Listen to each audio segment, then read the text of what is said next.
Castles and Cryptids and Cats. the three C's. Welcome to Castles and Cryptids and Cats. No. All right. You're listening to Castles and Cryptids, where the castles are haunted and the cryptids are cryptic as fuck. And the cats are cuddly as fuck. Yes. I currently have Gordo on my lap to start out this episode this time. We are having a snuggle. So if you hear purring, it's Gordo this time. Is our new producer, co-host. Yeah, making his podcast debut. Actually have a fun fact that has to do with animals that I wanted to tell at the beginning of this episode specifically, which is our anniversary episode. Yay! A whole year! Trumpet noises. It is. It's episode. Like, oh yeah. cake. Yeah, I know. Well, watch out for. That's why I was saying we should do a video for Patreon. That's also anniversary special. Yeah.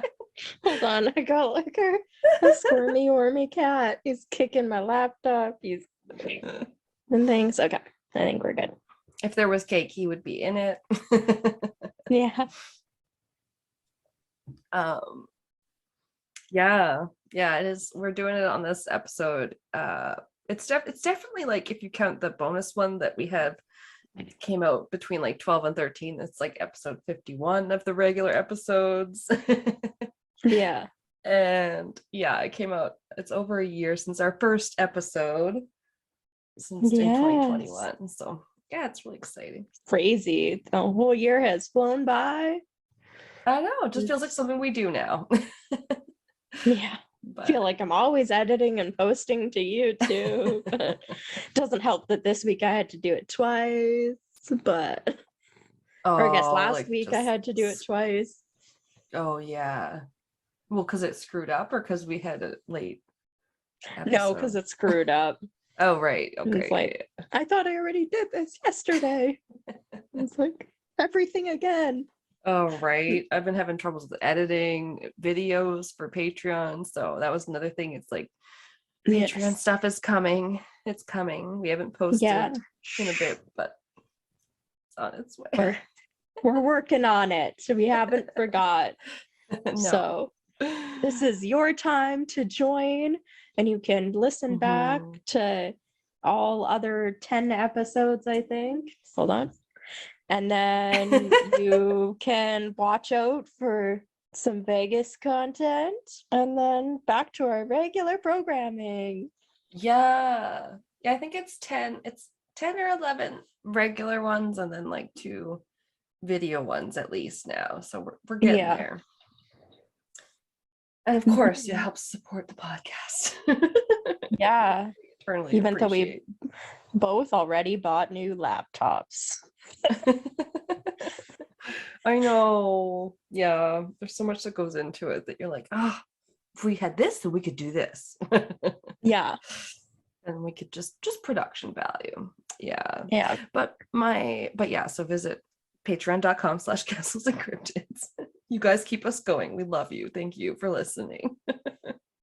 Yes, it means a lot when we watch all the viewer counts and listener counts go up on everything. And whenever we get feedback, which we'd love more reviews and stars on good pods, you can let us know when you like. If you get so many reviews on iTunes, then you can actually read them. Oh, even better.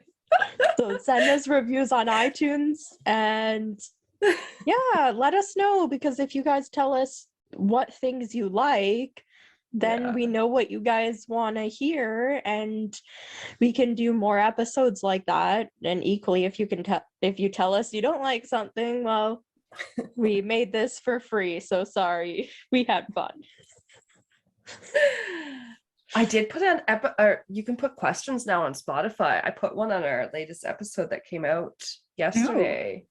Yeah, episode 49, the spring break crimes, I said, do you guys like the dark, crazy cases, or do you prefer the kind of funnier ones? Let us know. So people can respond to that one. I feel like I've basically stopped listening to any podcast that's not Crimes and Consequences. So I feel like my meter for what's a fun episode is very skewed, because now I just think every episode is really, really dark. You think episode is really, really every episode? Well, like every true crime case, or like every episode we do needs to be like super crazy, serial killer, gore, everything, because that's like all I listen to anymore. Right. But I mean, a lot of time if people come in for true crime like that, they've definitely heard some shit. Yeah. So I also don't see why people do not spoiler warnings, but like trigger warnings every 5 seconds. I know it annoys some people. Yeah, I'll do like every once in a while for like specific things, but you're right. It is a true crime episode, you know, hopefully what you're getting into, and you're not going to complain that, oh, I was uncomfortable by that. And it's like, well, like nobody was forcing you to keep listening. Like, oh no, exactly. To the rest of that episode, you know. You kind of have to be your own policeman that way. You can control what you can what you consume. So stop making it everybody else's problem that you clicked on something or whatever. And it's like nobody forced you to do that. All that to say, thank you for listening. Yes.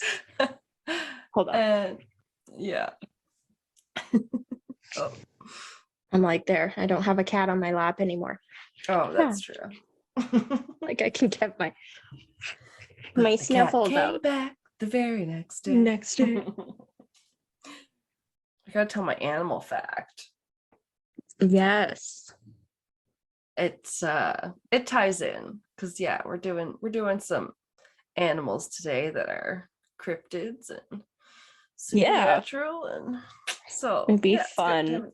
These episodes are always fun. I ended up with so much, but this is about real animals at Walt Disney World's Animal Kingdom, actually. Okay. So, because they have this safari attraction there, which I've been on. It's cool. It's like simulates an African safari, get in a multi-seat large vehicle thing, and they gently trundle you around, and then there's animals on either side, right? Like that sounds very Jurassic Park, and I love it. Except it's Disney, so you're like, I'm probably not going to get eaten. I would pay to like get in a Jurassic Park vehicle and get to almost get eaten by a T-Rex, like simulate it, and then be like, and that's the ride. Well, sometimes T-Rexes come up in Dungeons and Dragons. Maybe you should try playing with this sometime. So they have this truck thing, and you see all the giraffes, elephants, gorillas, all those sort of things, all the hoofed animals or the ungulates. I just like that word. I've never heard it before. It's animals with the hooves. And then when I learned about it, I forget where I first learned about it, but I confirmed on the interwebs just to make sure this was true. Unlike other safaris, they use like these extra tricks to get the animals to come out, and so you can actually see a lot of them, because you know how like sometimes you'll go to the zoo and the animals resting in its den, and you're like, are they even in there, Mom? Or it's so hot out, they're like in their little like shelter thing, and all you see is like a tail, and you're like, cool. Exactly. And this is in Florida, so it's fucking hot. Oh yeah. Okay. But at the Harambe Safari exhibit, they use tricks like they have a raisin cannon where they shoot raisins out to the gorillas. Because the gorillas love the raisins. I'm trying to picture a giant gorilla eating a tiny raisin, and it's great. I know, you can buy those like marshmallow cannons. I've seen those. Yeah. I'm picturing a like t-shirt launcher, just fucking raisins. Yeah. So I guess that's how they get them to come out sometimes, or just for funsies. Oh yeah, it also makes the chicken cannon on the air fires. That's an old Canadian show. Nobody will know. Chicken cannon. Royal Canadian Air Force. I love that show. But I don't remember a chicken cannon. They would just put everything in it and then like blast it onto the like asshole of the week's pitcher. Anyway. Oh, maybe I do remember that. Yeah, sometimes there'd be a rubber chicken they'd stuff in it too. Yeah. Okay, I think I do remember that.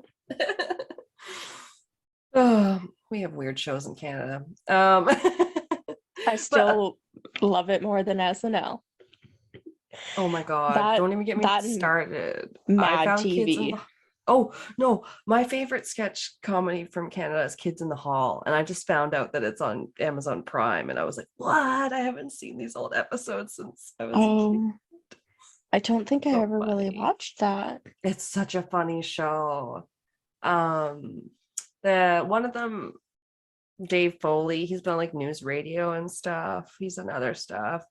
Kevin McDonald, he's acted in a bunch of stuff. He's one of the kids in the hall. And my favorite one, Bruce McCullough, he's even directed some episodes of Schitt's Creek. Like, they're really funny people. Yeah. And it's this great sketch comedy show. Anyway, I digress. I'm so sorry. Because there's a couple other animal tricks that I want to tell you about. Okay. So they have a raisin launcher.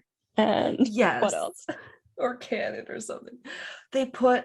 I guess they put some sort of honey or honey mixture on top of the roof of the vehicles so that it'll attract the elephants as you drive by. So the elephants start to walk toward the vehicles because they smell it. I mean, and probably like birds and a whole bunch of bugs in Florida are just like, hey day. Oh yeah, the bees would be like, hell yeah. Oh, so many insects. Who has to clean the roofs of these Jeeps then? And vehicles after?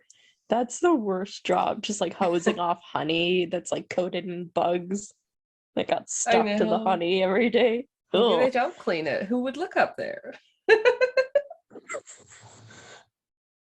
Just 8 years worth of layers of honey. Yeah.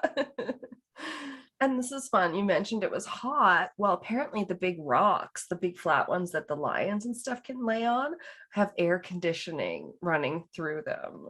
They have air conditioning the rocks. So they want to come out and sit on them. That's great. I love it. And just they dot things around like along the paths where the vehicles are supposed to drive, like more hay, grass, salt licks, and drinking water, so that you have like they'll be more apt to be coming up closer to your vehicle. Yeah. And I was just like, oh, and then it's like they came from a much cooler zoo in Oregon originally, especially the lions, so that like the rocks really helps keep them comfy, and they can be heated in the winter. Oh, so bougie. That's nice because I like that because that's like, I guess not really natural, but it's non like invasive things that they can do. Yeah, it's nice. Helpful. Yeah. It's not so anything like locking them outside or something, but like forcing them to be out there when they don't want to be. Yeah. No. Yeah, I like it. Cool. And I would like to see. Oh, sorry. Oh, I was just gonna say I would like to see pictures of this raisin. I want to see every picture of this raisin cannon that exists. I know. I've read about it, and then I don't remember if there was like a video link. I definitely didn't see anything with it in action. Hold on, I'm looking it up. Raisin cannon. Do it. And they don't have any. Oh, I didn't look up how to say that tree name. Never mind. Baobab.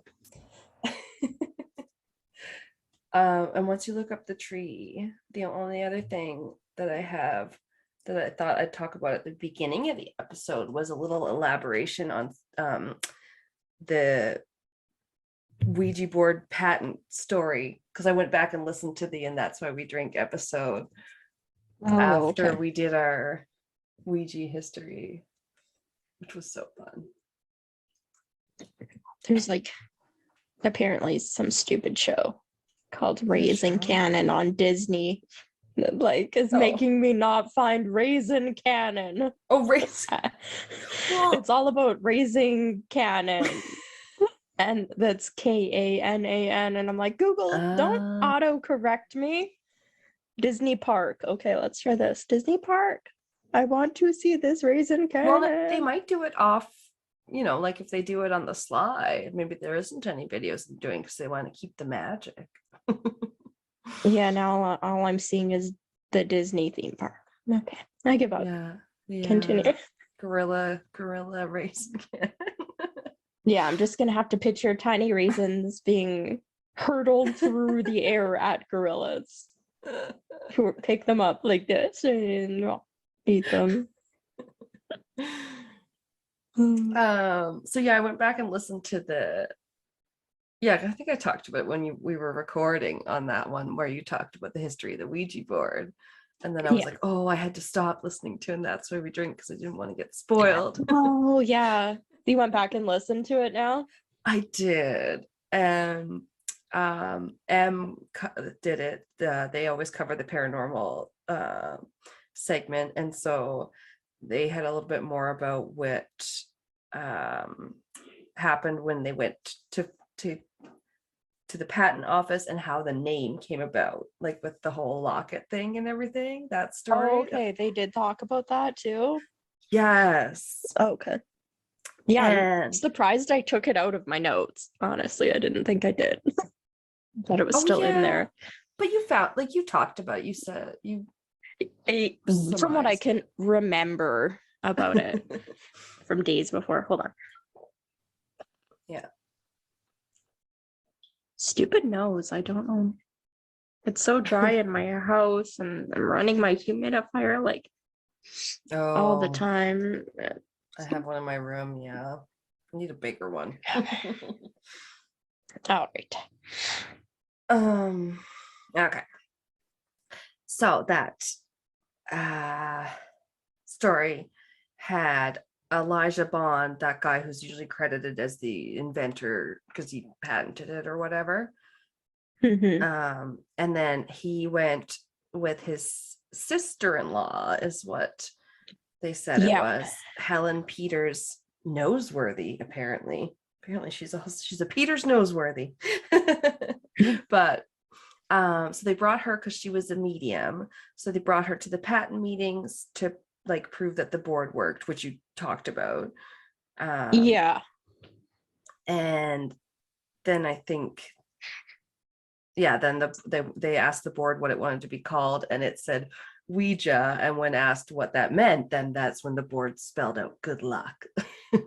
Good luck. But and then like you mentioned, then they had their whole, well, we were not going to patent it until you could prove it works, so like guess my name. And this was the guy who said that was he was the chief of the patent office, so they hadn't met him yet. He walked in and was like, if it can guess my name, then you have your patent. I don't know you, you don't know me, kind of thing. And if this contraption can spell my name, then you get it. And then they had spelled out the name, and he went white apparently, and then left the room and said, you got your patent.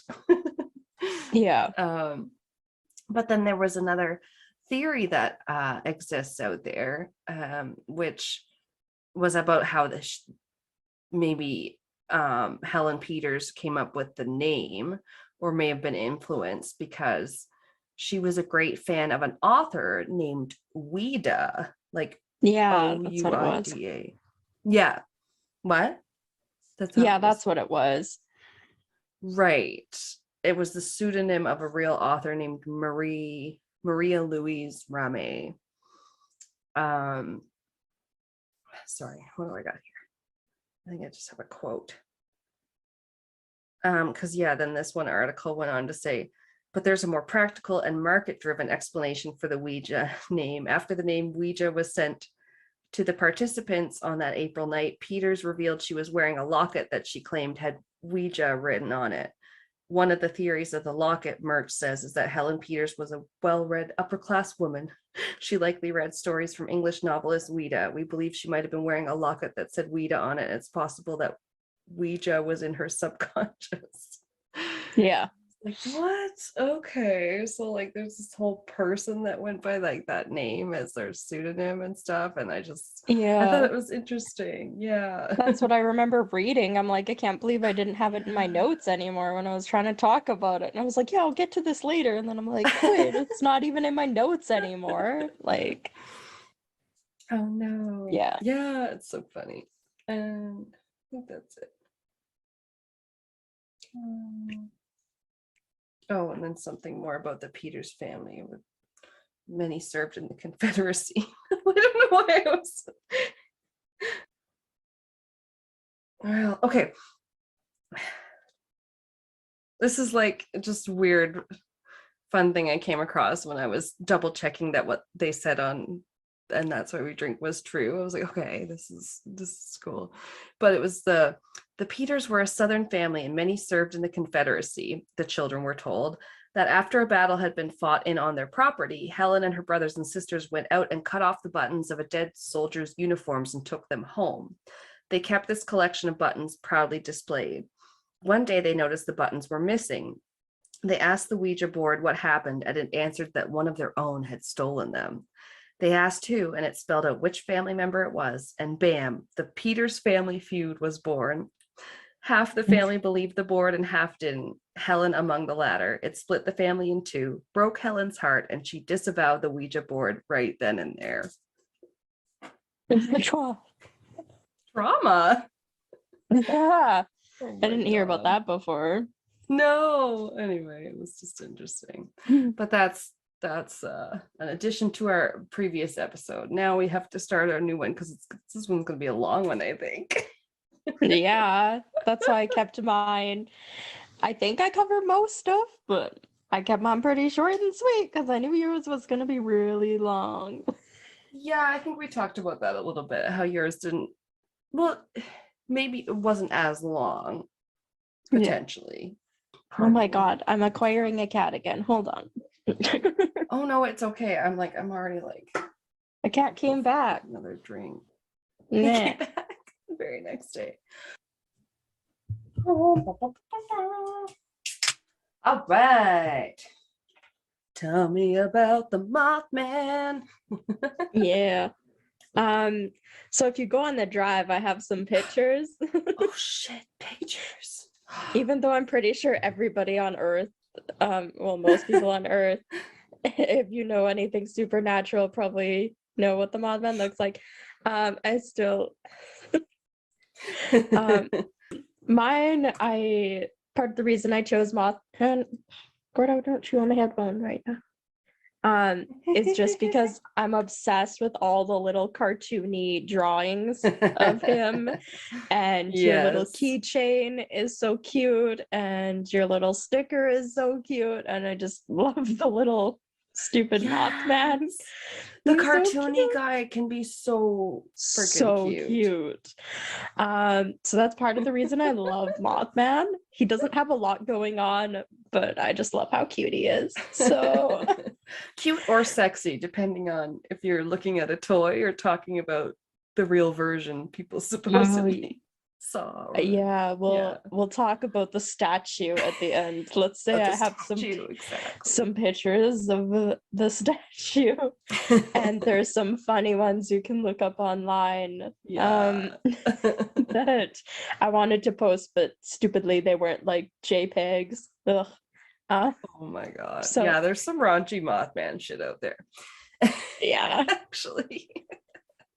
He goes from the cute to the PG, like the PG, you can give this to your toddler, like to the like romance novel. Of which there are some. So the legend of the Mothman. Hold on. Gordo is trying to walk on my laptop. Go away. I just spilled on myself. Be gone, cat. I punished you. All right. So he's just sitting. at my feet now. So the legend of the Mothman starts on November 12th, 1966, with the first sightings being reported in Clendon, I believe it's pronounced, Okay. West Virginia. I think so. And this was a group of grave diggers working in the cemetery. And they saw something kind of flying above their heads, which they later described as a brown human being. And they said that yeah. A flying brown human being. Yeah. Might be more accurate. Right. Oh dear. They said that it was going, like, moving erratically from like tree to tree. And 3 days later, after this sighting, a similar creature was spotted nearby in Point Pleasant, which we'll talk about lots, West Virginia. And the couple that saw them was comprised, of two couples. There was Roger and Linda Scarberry and Steve and Mary Millette. And they noticed a white, I always say winged because I just hate winged. Winged. Winged sounds a little pretentious or old-timey, even just like almost like ye old winged shop. Yeah. So they noticed a white-winged creature that they said was about 6 to 7 feet tall that was standing in front of the car. Wow. And both couples were sitting in the one car. And the car was parked in an area of Point Pleasant, I think just outside of town, that's called the TNT area. So like TNT dynamite. And this is called the TNT area because there was actually bunkers nearby that were old World War II, like munitions manufacturing bunkers. And they were like abandoned. So there is like toxic chemicals in there and stuff. So it's referred to as the TNT area. Oh. TNT, I'm dynamite. TNT, I will not fight. So difficult. So difficult when I don't have a desk. I'm literally like balancing my laptop with my mic like on the side of it and like all this shit every time I move. You could be in a closet. It could be worse. I've heard of people recording in the smallest of space. Well, my desk used to be in a closet, so that's true. I was recording in a closet. It just didn't have doors, and yeah, it's Gordo's room now. Even though the door is open all the time, it's Gordo's room. It's Gordo has taken over. Yeah. Well, so the men from each couple, and that's Roger Scarberry and Steve Mallett, later told the local paper called the Point Pleasant Register that the creature had bright red eyes that were set about 6 inches apart and had a wingspan of about 10 feet, so quite big. Wow. Yeah. And yeah, that they saw that it had avoided the headlights from their car. And it had flown at incredibly fast speeds, up to 100 miles an hour, because it had actually like chased the vehicle back from the TNT area back into town. Holy. And yeah, so they were driving at about 100 miles an hour, and it was chasing above them, or I guess flying above them. And there's kind of differing reports on what happened next. So some reports say that they said in their statement that the Mothman was a clumsy runner on the ground, and that after it chased them into town, that it landed and then it waddled similar to a penguin, which just is so cute in my mind, into a field and disappeared. So just picture this thing going crazy, scaring you, and then just like waddling into a field. Which is weird because it's like super tall still, right? And it's like waddling. It's, like, it's so cute. So cute. I can't handle it. But there's other reports that say after it chased them, it like landed, and that's how they saw it. It didn't like the headlights because it like, I guess, landed and like avoided them, and then it shot then like vertically straight up into the air, and then it disappeared. So whether or not it waddles like a penguin, it was mentioned in a couple sources, but other sources said it flew up in the air. It didn't waddle into the field. It does seem weird because I'm trying to picture something that has really big, long legs as waddling when usually it's something like short, like a duck. True. Yeah. Or a penguin, like you say. But even then, they tell you to walk like a penguin when it's really icy here. They're like, waddle, you won't fall. You got to just put one foot solidly in front of the other. But not even barely. Yeah. Oh my God. I've never heard that. No, I had never heard that either. And then I was like, oh, yeah. The couples knew in reporting it that they would be seeming like crazy. And all four of them said that if they had each seen it alone, they never would have had reported it. However, because all four of them saw the same thing at the same time, they did end up going to the police and reporting it within just a couple hours. Wow. And it said that the next day, the police actually held a press conference and there was newspaper articles released with their like descriptions of the creature. Even though initial reporters were like skeptical about it, they called the Mothman a bird or mysterious figure. So I think if you go through the pictures I have on the drive, it's like the Mothman scale, and then there's like some newspaper articles. So one thing says like a bird in quotes gets once over. Another thing says 4 more say they saw the red-eyed, and then in quotes, whatever, as a headline. Best headline ever. 4 more say they saw the red-eyed whatever. The red-eyed whatever. Yeah, terrible news. And then there's one that says in fear of the UFO bird, and then a cute little drawing of Mothman with no head, because some descriptions say that his eyes are like set into the chest, but it's still a cute little drawing. Oh my God, it really is. Even with no mouth. It says, is the dreaded Mothman poised to strike again? Terrified. Yeah. Despite their skepticism, they did report, or the newspapers did report, Steve Mallett's description of the tall man with wings. And the first newspaper report was published in the Point Pleasant Register, dated November 16th, 1966, titled "Couples See Man-Sized Bird ... creature ... something." Great headline as well. Bird creature something. Bird creature. Did I just hear your cat creature? I thought I heard a little. Hey. Okay, weird. No. Okay, I'm just hearing things. In the morning of November 16th, so this is the day after the sighting, I believe, because that was the 15th. Oh, that was the yeah. They see it on the 15th. Yeah, so the day after.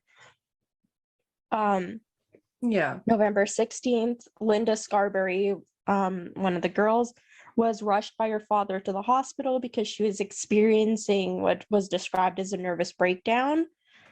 And her dad, Roger Scarberry, was like quite shaken and said, quote, "I'm a hard guy to scare, but last night I was for getting out of there."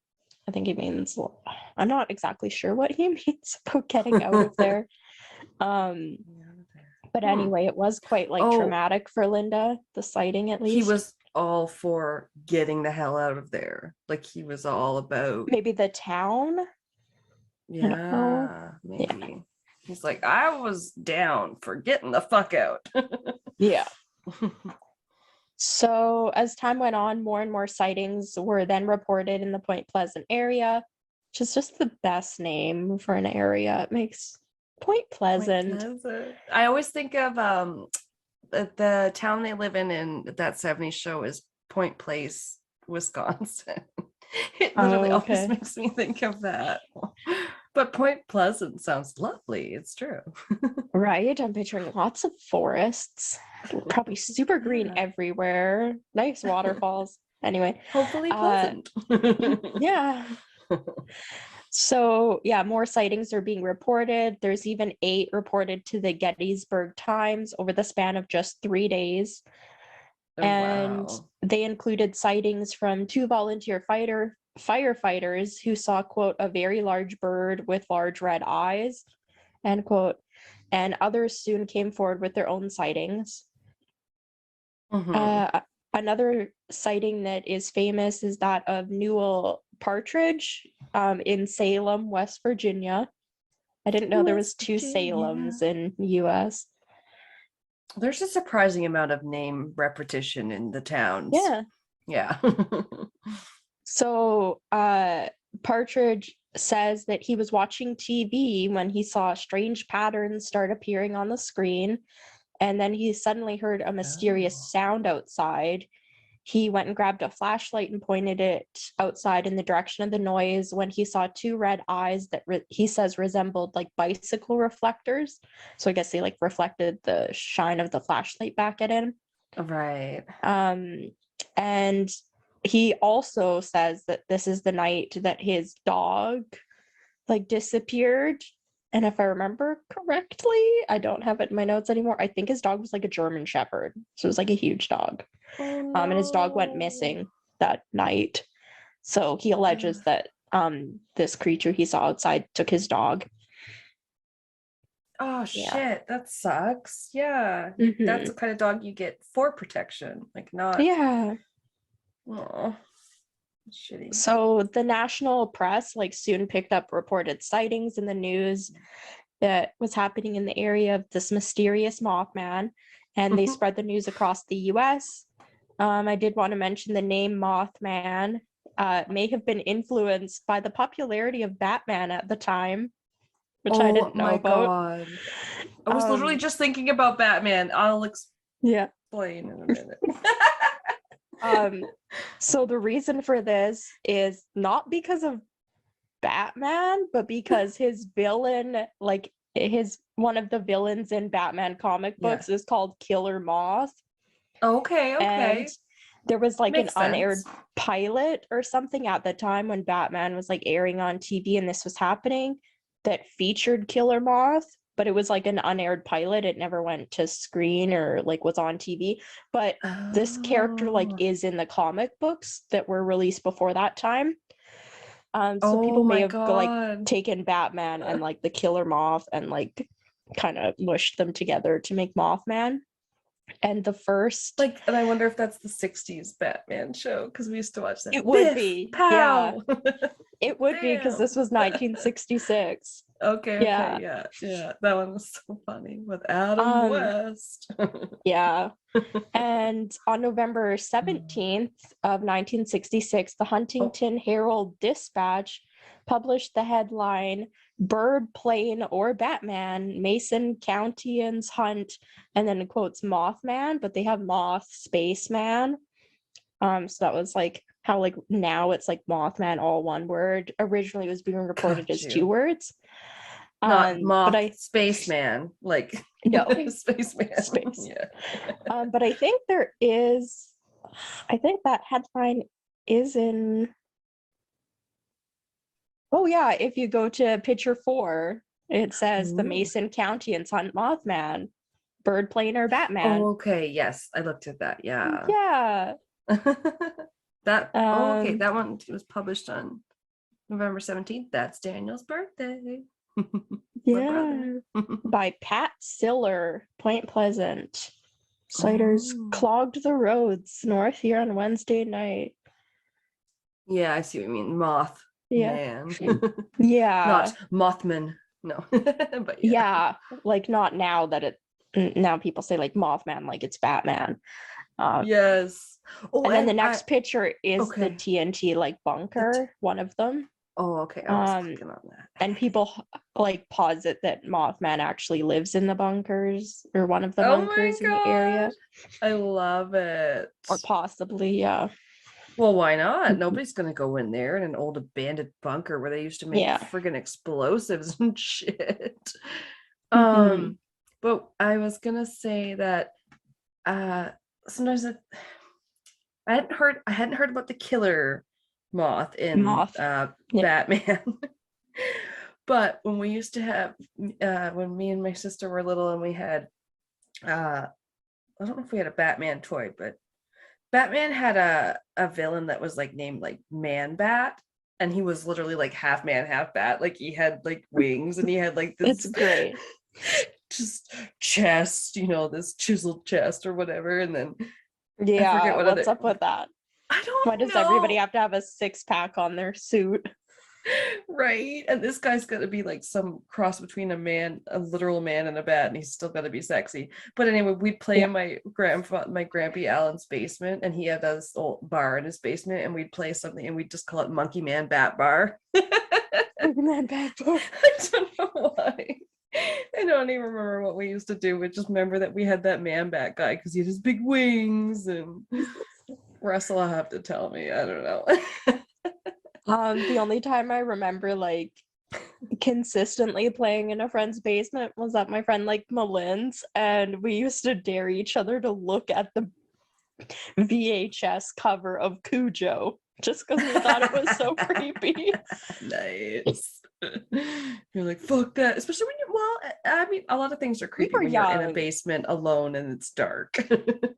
Oh yeah. Yeah, and you're young. Yeah, exactly. Yeah, so we just dare each other to look at the cover of Cujo. Look at it for 5 seconds. Yeah, the rabies dog. Oh. So I told you I found Mr. Mercedes, right? We're binging it. Speaking of Cujo. Sorry, just a quick update, because I was right. Yeah, it's a show. it is a What's it show, on? and I found it on Prime, and we're watching season 2 now, and it's pretty good. It's pretty good. Because you kept saying, "Oh yeah, good. they need to make an adaptation." I'm like, I'm pretty sure they have. I've seen pictures of it somewhere. They did. It was 3 seasons. Came out in 2017. Yeah, it's like it's not like I'm like it exists. It totally does. Anywho. Yeah. So Mothman is described as bipedal, so he walks on 2 legs. Right. He's a winged humanoid. Just basically means he's got human legs and a 6-pack, apparently. Right. And his appearance is described to be more like that of a large owl than a moth. I don't really understand where they get that from, because I don't think I've ever really seen too many owl-looking pictures of him. But I guess at the same time, he's a bit humanoid, so it doesn't look like it's not like he looks exactly like a moth either.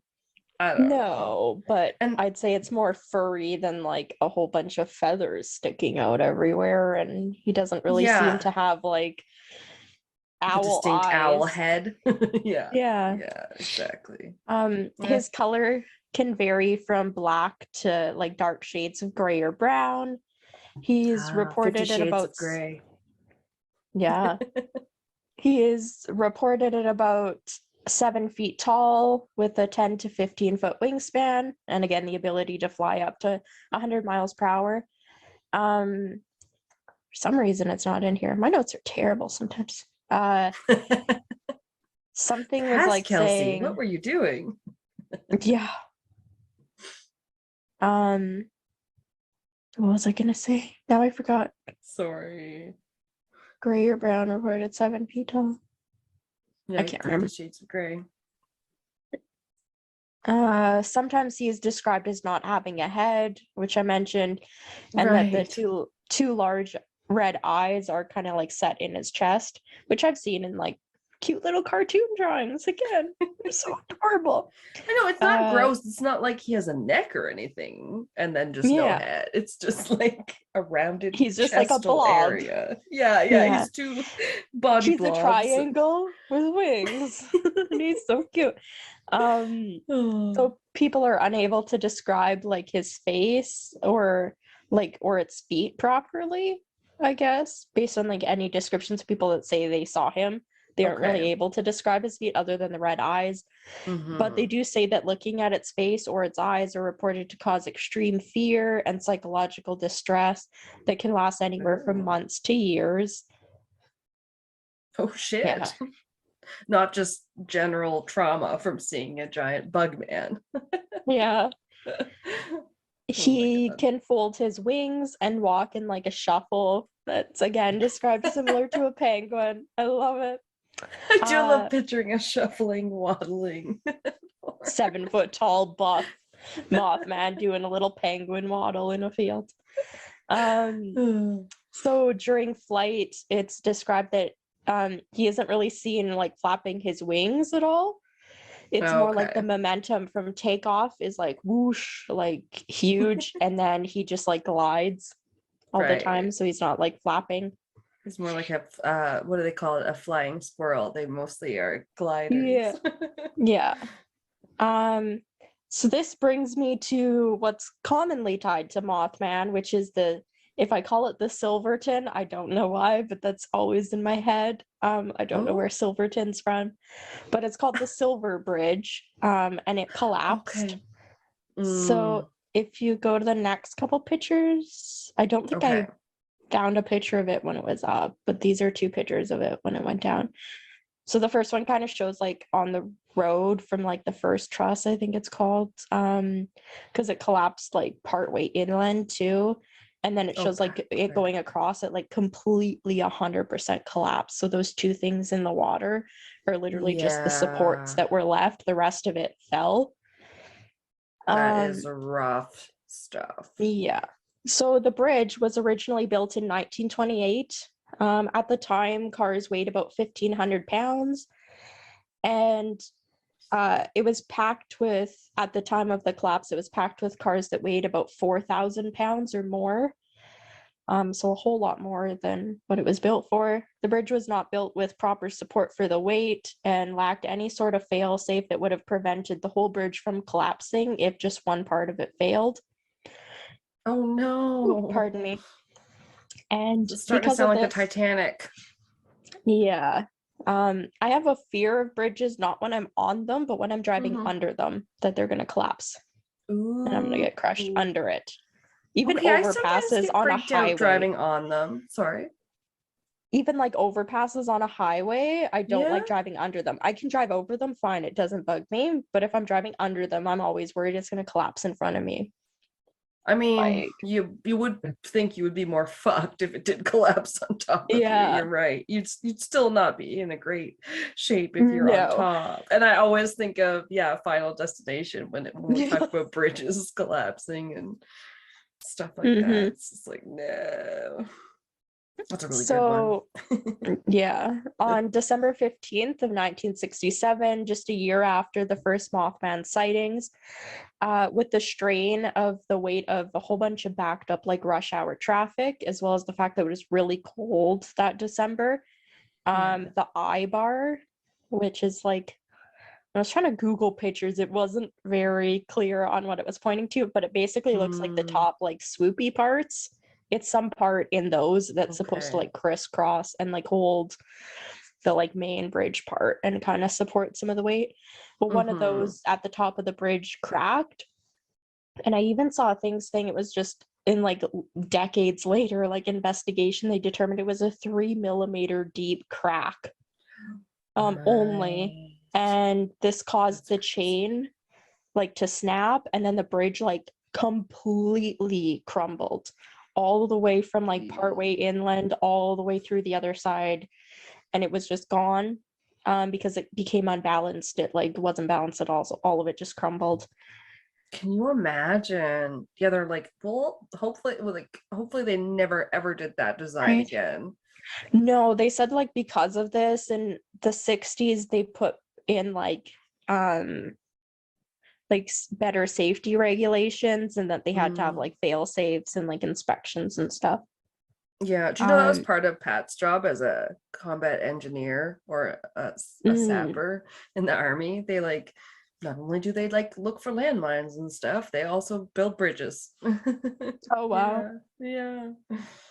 It's kind of neat.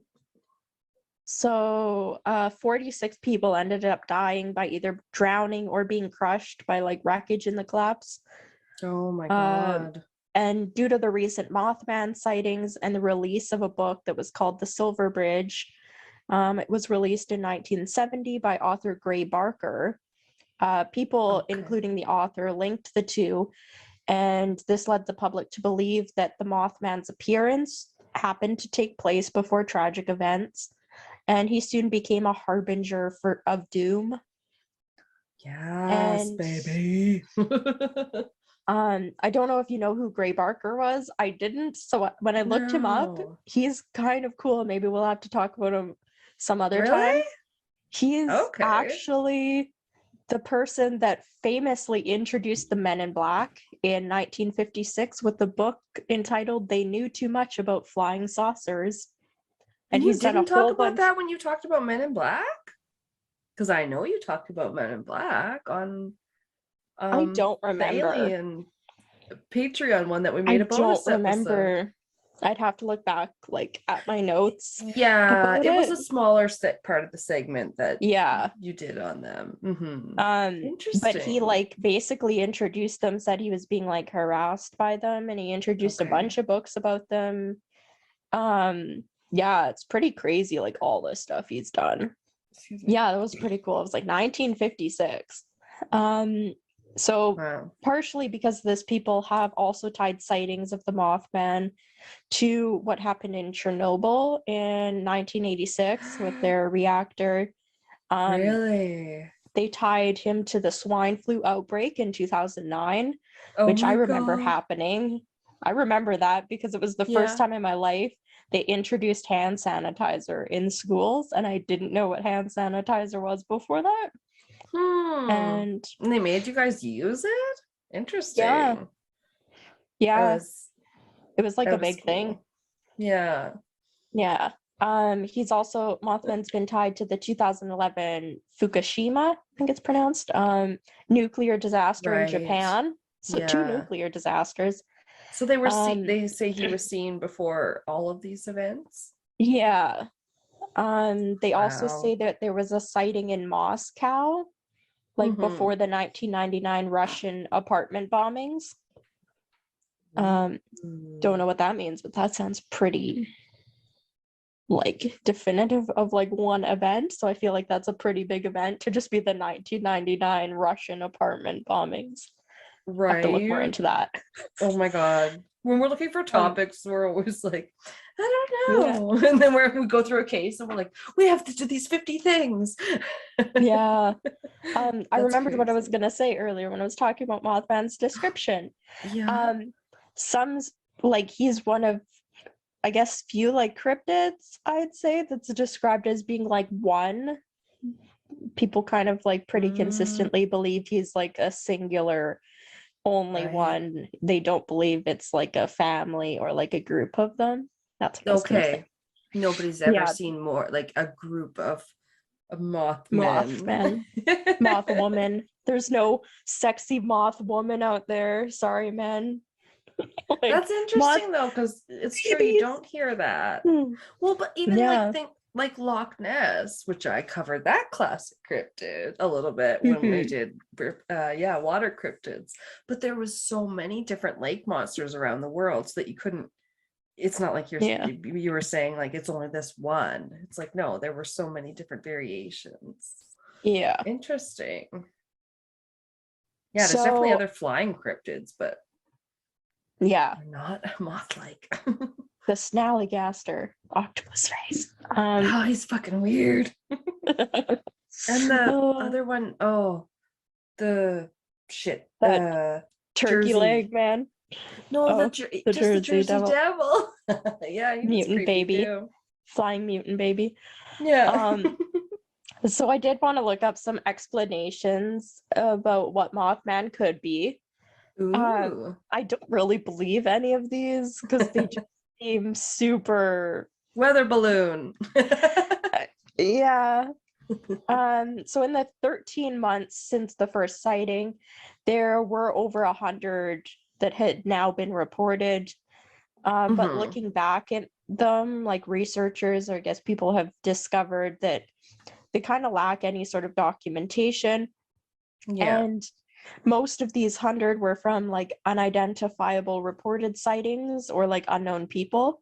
so they couldn't really like properly, they weren't like good sources or anything like that, as well as the fact that the original reports of Mothman, like from the couples and those grave diggers, did lead to a whole bunch of hoaxes that I won't get into, but one of them included a time when 2 construction workers tied flashlights to helium balloons and released them into the like air.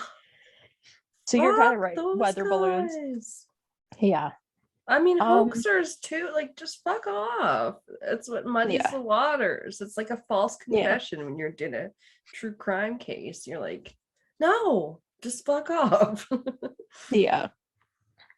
There is like one really famous photo of Mothman. You probably know what it is. It almost looks like an eagle, and then it has like its legs out in front of it. It's almost like horizontal. No. Oh. And then it looks like it's like carrying something. I think so. It's basically the only picture of Mothman that's really been released to the public.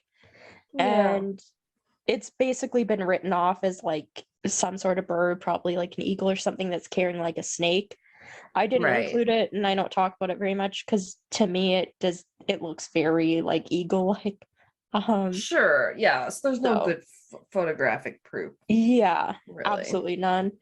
But so for very, very like popular explanations, there's the first one is the sandhill crane. I have heard that. Yes. Okay. Yeah, I think if you go to the next picture, I have a picture. Yeah, the sandhill crane, picture 8. That's a big bird. Yeah, so they're very large. They stand almost as tall as a man.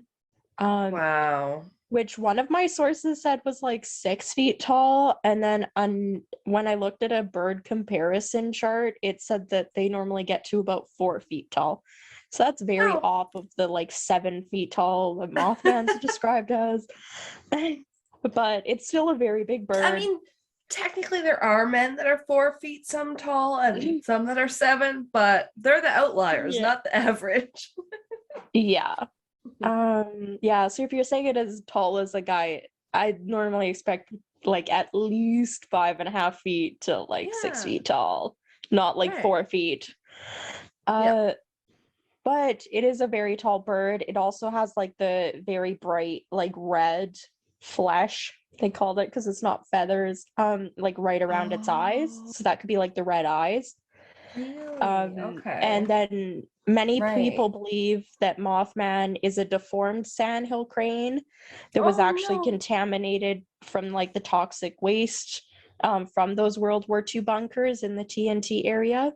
So it's like a Chernobyl mutant sandhill crane. Well, and if he was seen before Chernobyl too, he comes back to areas that are radioactive. I don't know. He just likes Point Pleasant. Point Pleasant is his vacation home, okay? I just like things that are warm and then they blow up. I like summering in Point Pleasant. He is, and he tried to warn them that they did a poor engineering job on that bridge. Oh dear, he's just a good Samaritan.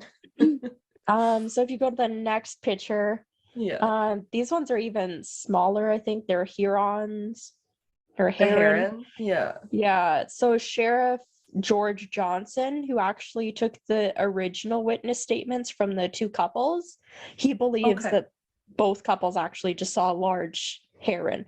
I don't know how you mistake a bird like that for, it's very, very skinny. Like, it's got a toothpick of a neck. Like, I don't know. No. And the it bodies, just seems very weird. Yeah. Like if the bodies are not thick and, you know. Yeah, where's his 6-pack? Sheriff George Johnson. Where's his thick thighs? Yeah. Some of the, like, do you know that some of the different Mothman merch and like the stuffies you can buy have some? Is it about his butt? Abs? No, but some of them have like a little bit of defined stomachs. Love it. I do have to tell you, the very last picture in the drive is just a close-up of the Mothman statue's ass.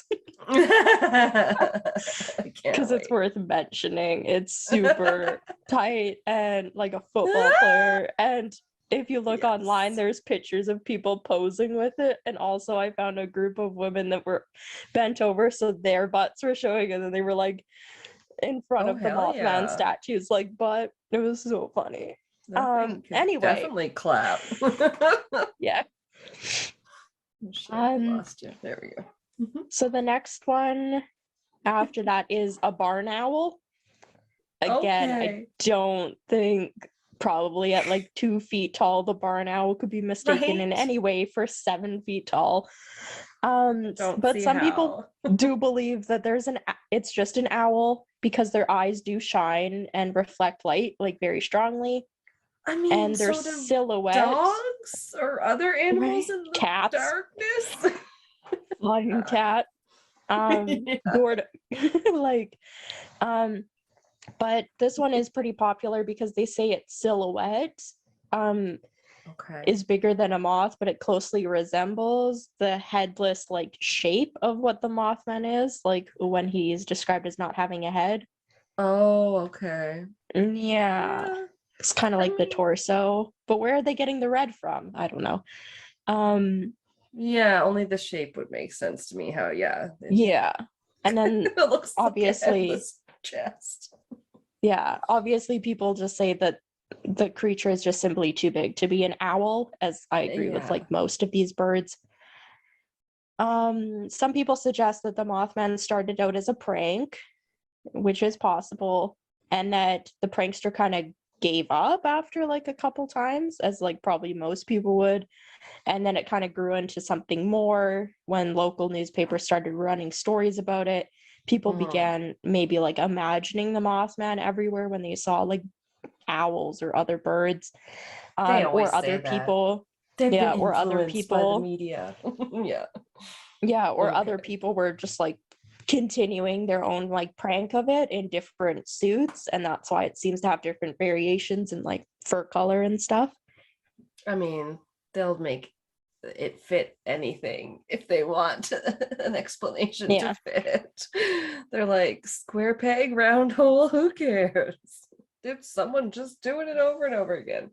That sounds similar to stuff we'll talk about in mine.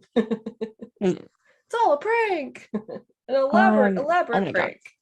I'm suddenly acquiring a cat. Hold up. A wild cat appears. Like, I don't know why he's like, it's my angle probably, but I'm like, he looks like he's got a fat butt. Oh yeah, he's got tick ties. He's funny. Let me turn this more to me because it's sideways now. So the Mothman, he just punched me in the throat. The Mothman sightings are also similar to like 2 other cryptids. I'm excited.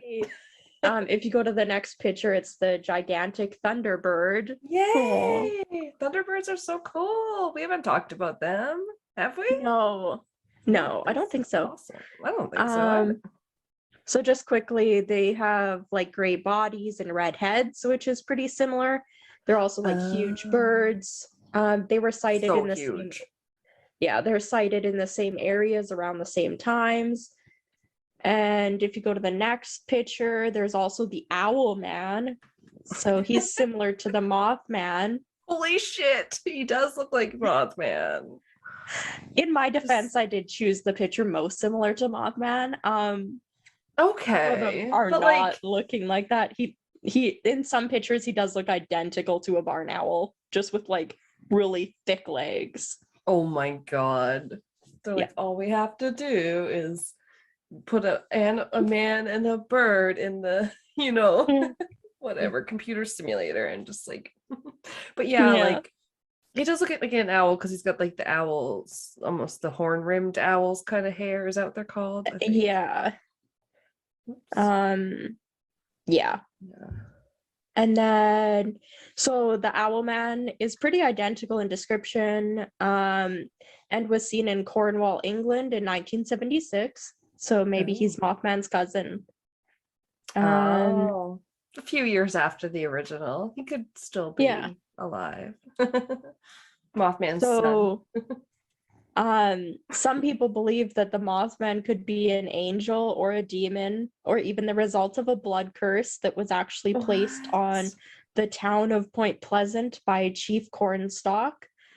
And just quickly, apparently it was placed on the town because he and his son were murdered in the area. I could have looked more into that, didn't really have time. Weird. Yeah. They're like, sure, it's this local guy. He must have cursed the place. I curse you with a moth the size of a man. And unlike a moth, he does not like direct light. He's not attracted to the light, right? Because moths always go to light. Well, yeah. And the Mothman avoids headlights, so. And he's always seen it. Well, okay, I was gonna say he's always seen at night, but that's whatever. Yeah. Hi.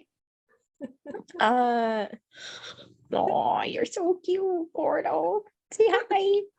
Look at how big his butt is. So big. He's gonna bite me. No. So, because I'm touching his belly, how I'm holding him. I don't like when people do that to me. Yeah. Some people even speculate that Mothman may be a living dinosaur. I got rid of the dinosaur's name because I couldn't pronounce it, but it basically looks like a tiny pterodactyl. It's very not fun, I guess. I don't know. Interesting. But it's kind of cool, and I tried to look up pictures for this. There's like a Native American legend in like the Shawnee lore that had there's something called a Whoopee legend, I think it's pronounced, that actually tells the story of a family of Native Americans who actually like voluntarily chose to become and live as white hawks, and that they chose to live in the forest surrounding Point Pleasant. So some people believe the Mothman actually might be this family from the Shawnee lore, which is kind of cool. But like, yeah, they're not usually depicted as white, but that's still interesting. Yeah, white hawks. Okay. So next, that's it for like sightings or like legends. Moving on to like other things for Mothman is we have to talk about the book. So there's a Mothman Prophecies book and movie. The book was released in 1975 by author John Keel. This is the book the movie's based on. Okay, I knew there was a movie called The Mothman Prophecies. It's said it's loosely based on. So they could be quite different. I did see the Mothman Prophecies movie and thought it was pretty good. But the book Richard Gere, isn't it? Yeah. Yeah.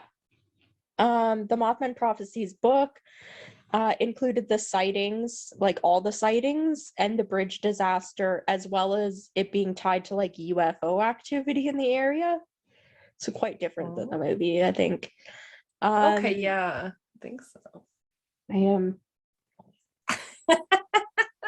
am unacquiring a cat. Okay. Oh, he's doing the cutest like yoga cat stretch, like on the when they like the downward suit. Oh yeah, the downward dog, but the downward cat. Yeah.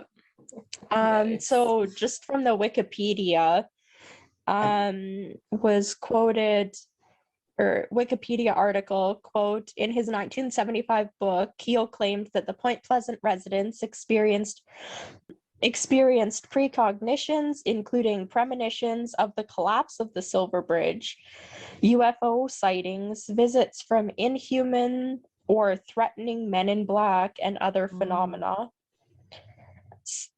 Since the release of the book and then later the movie adaptation of the same name in 2002, the town of Point Pleasant has been an iconic destination for conspiracy theorists, UFOologists, and paranormal fans.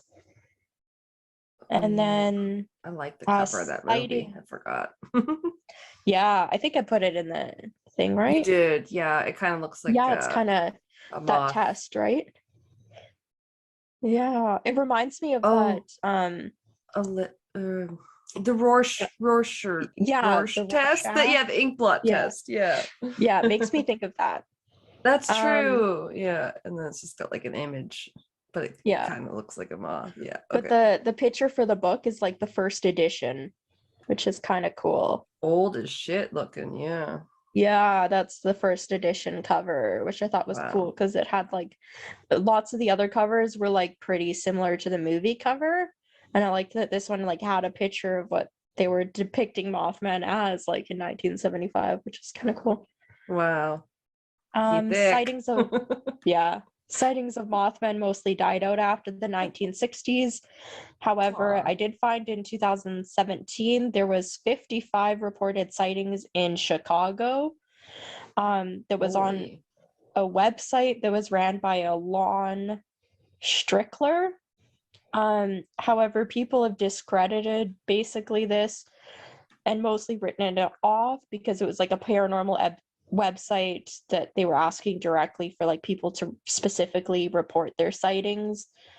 So, and it's online and people have just like random usernames and stuff. So it wasn't like reported things to like newspapers or like anything like that. Right. But it does seem like a lot in a little amount of time. It was pretty quick. Like I think it was in like a couple months or something. And that brings me to the Mothman Festival, which is basically if you go to this one called Festival, I love it. So there's like people partying with Mothman. One of them looks like a man in black. He is a man in black. He actually has the forget you pen. Right. And everything, and then she's not dressed as anything. But there's a guy wearing a costume that's actually from the Mothman Museum. Shit, yeah. So I think he's like really part of the festival. So the he's got like festival, 2 claw-like fingers around her.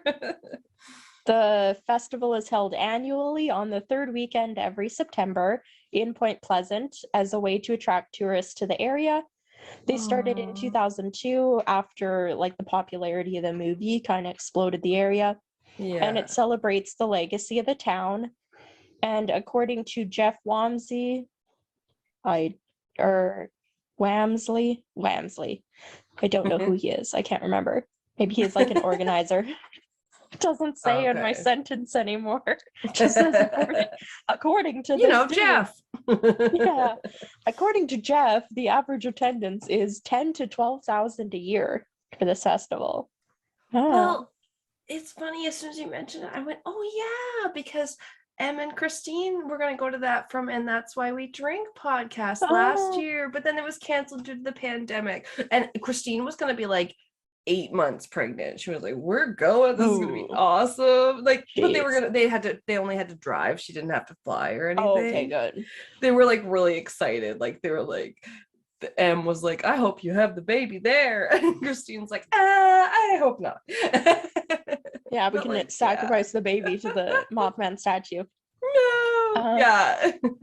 You would, that would be a fun thing to go to for sure. That's so awesome. So the focal point of this festival is, as we've mentioned multiple times already, this 12-foot metallic statue of Mothman that I described as having massive wings, large red eyes. It's super buff, it got thick legs, a 6-pack, and buns of steel. He's a gym literally.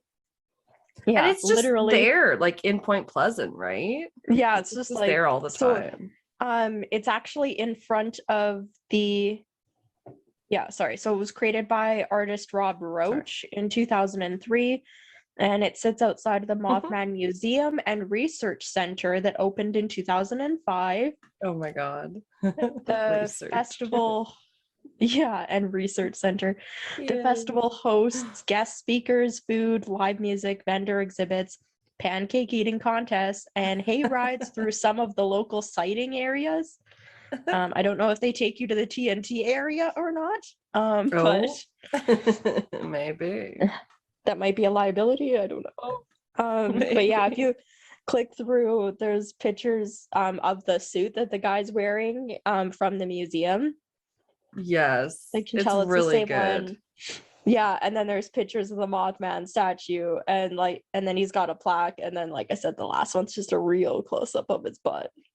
Oh, I looked at that for a while. I'm like, how does he keep his butt looking so good? Because I thought I heard at one point Yes. Lunges by night.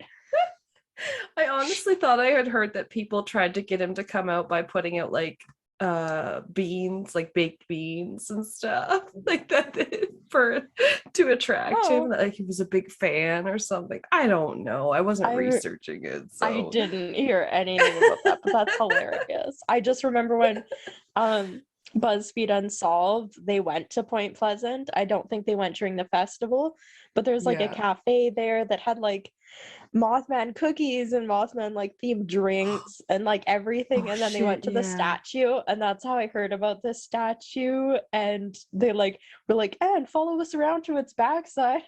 Just like, look at that butt. It's pretty funny.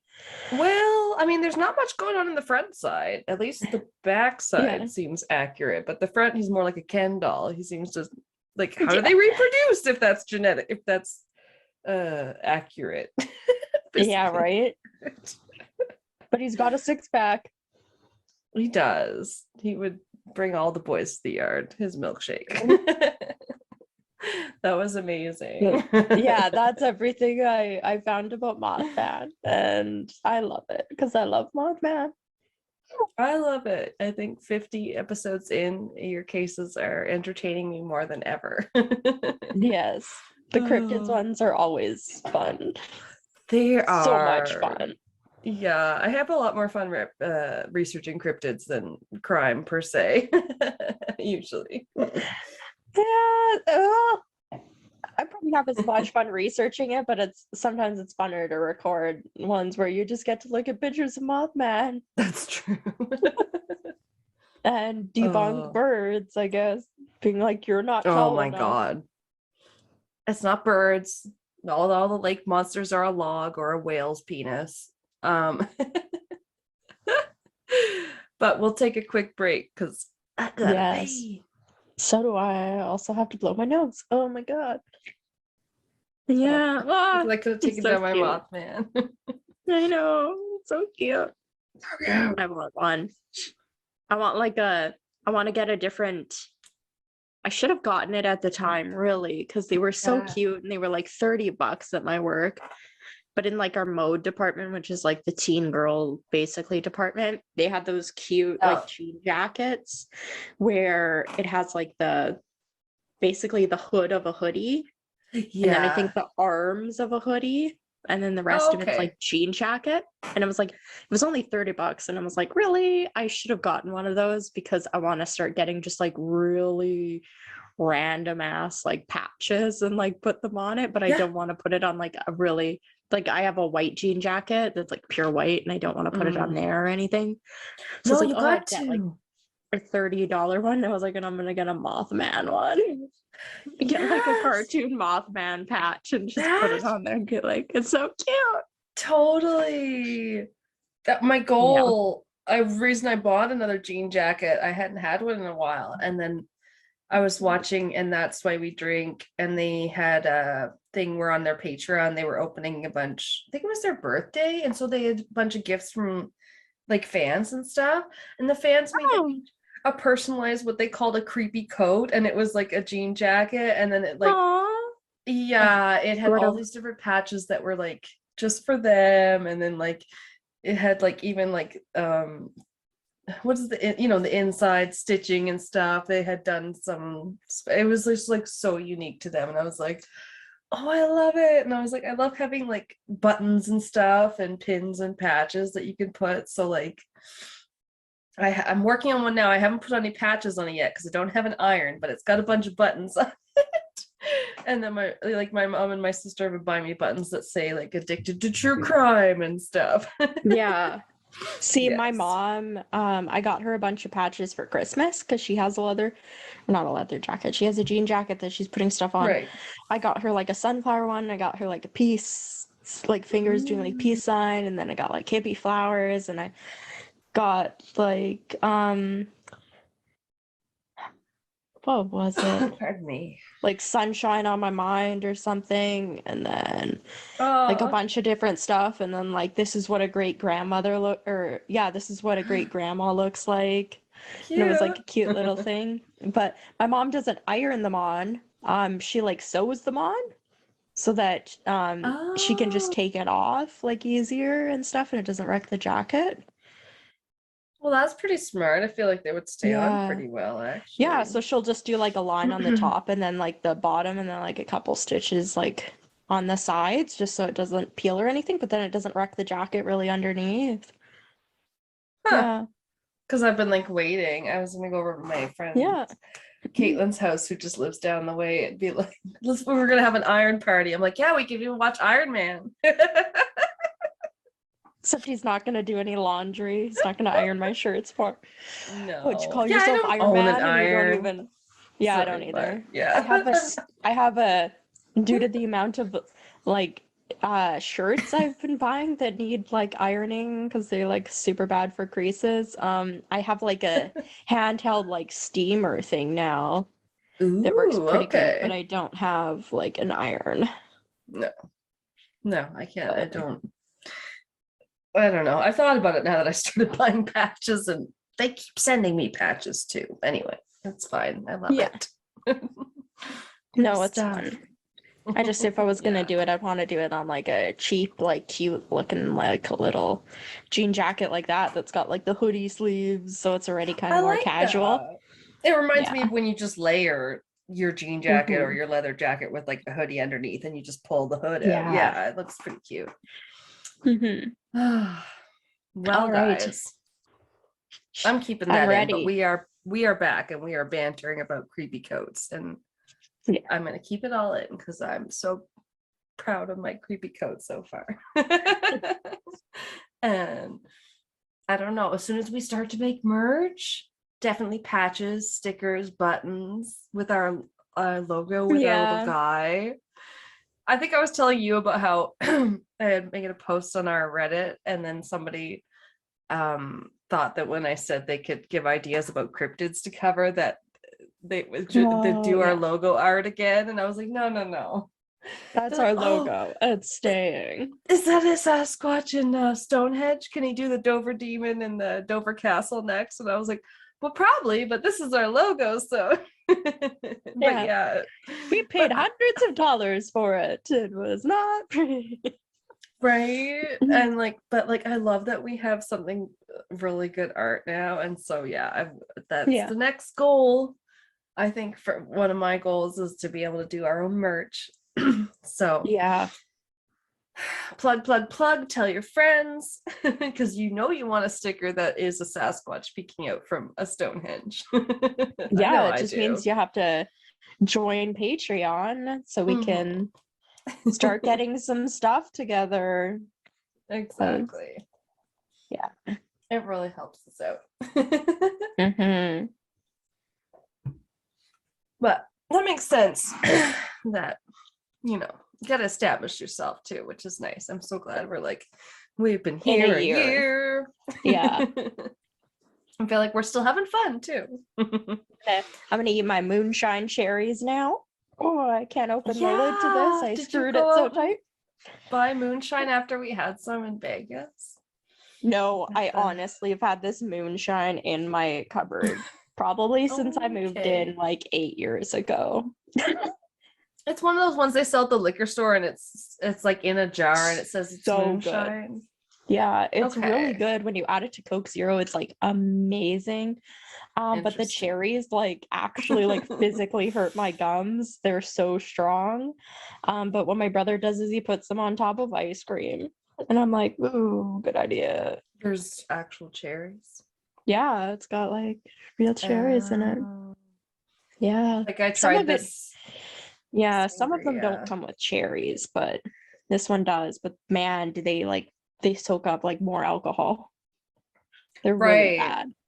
Yeah. It's like a sangria. We tried that one that I had seen on someone else's Instagram, because Twisted and Cork, they'll do these different sangrias, and then I tried one that was like white wine that they had posted about, and like that coconut Malibu rum, and then like pineapple Mm. juice.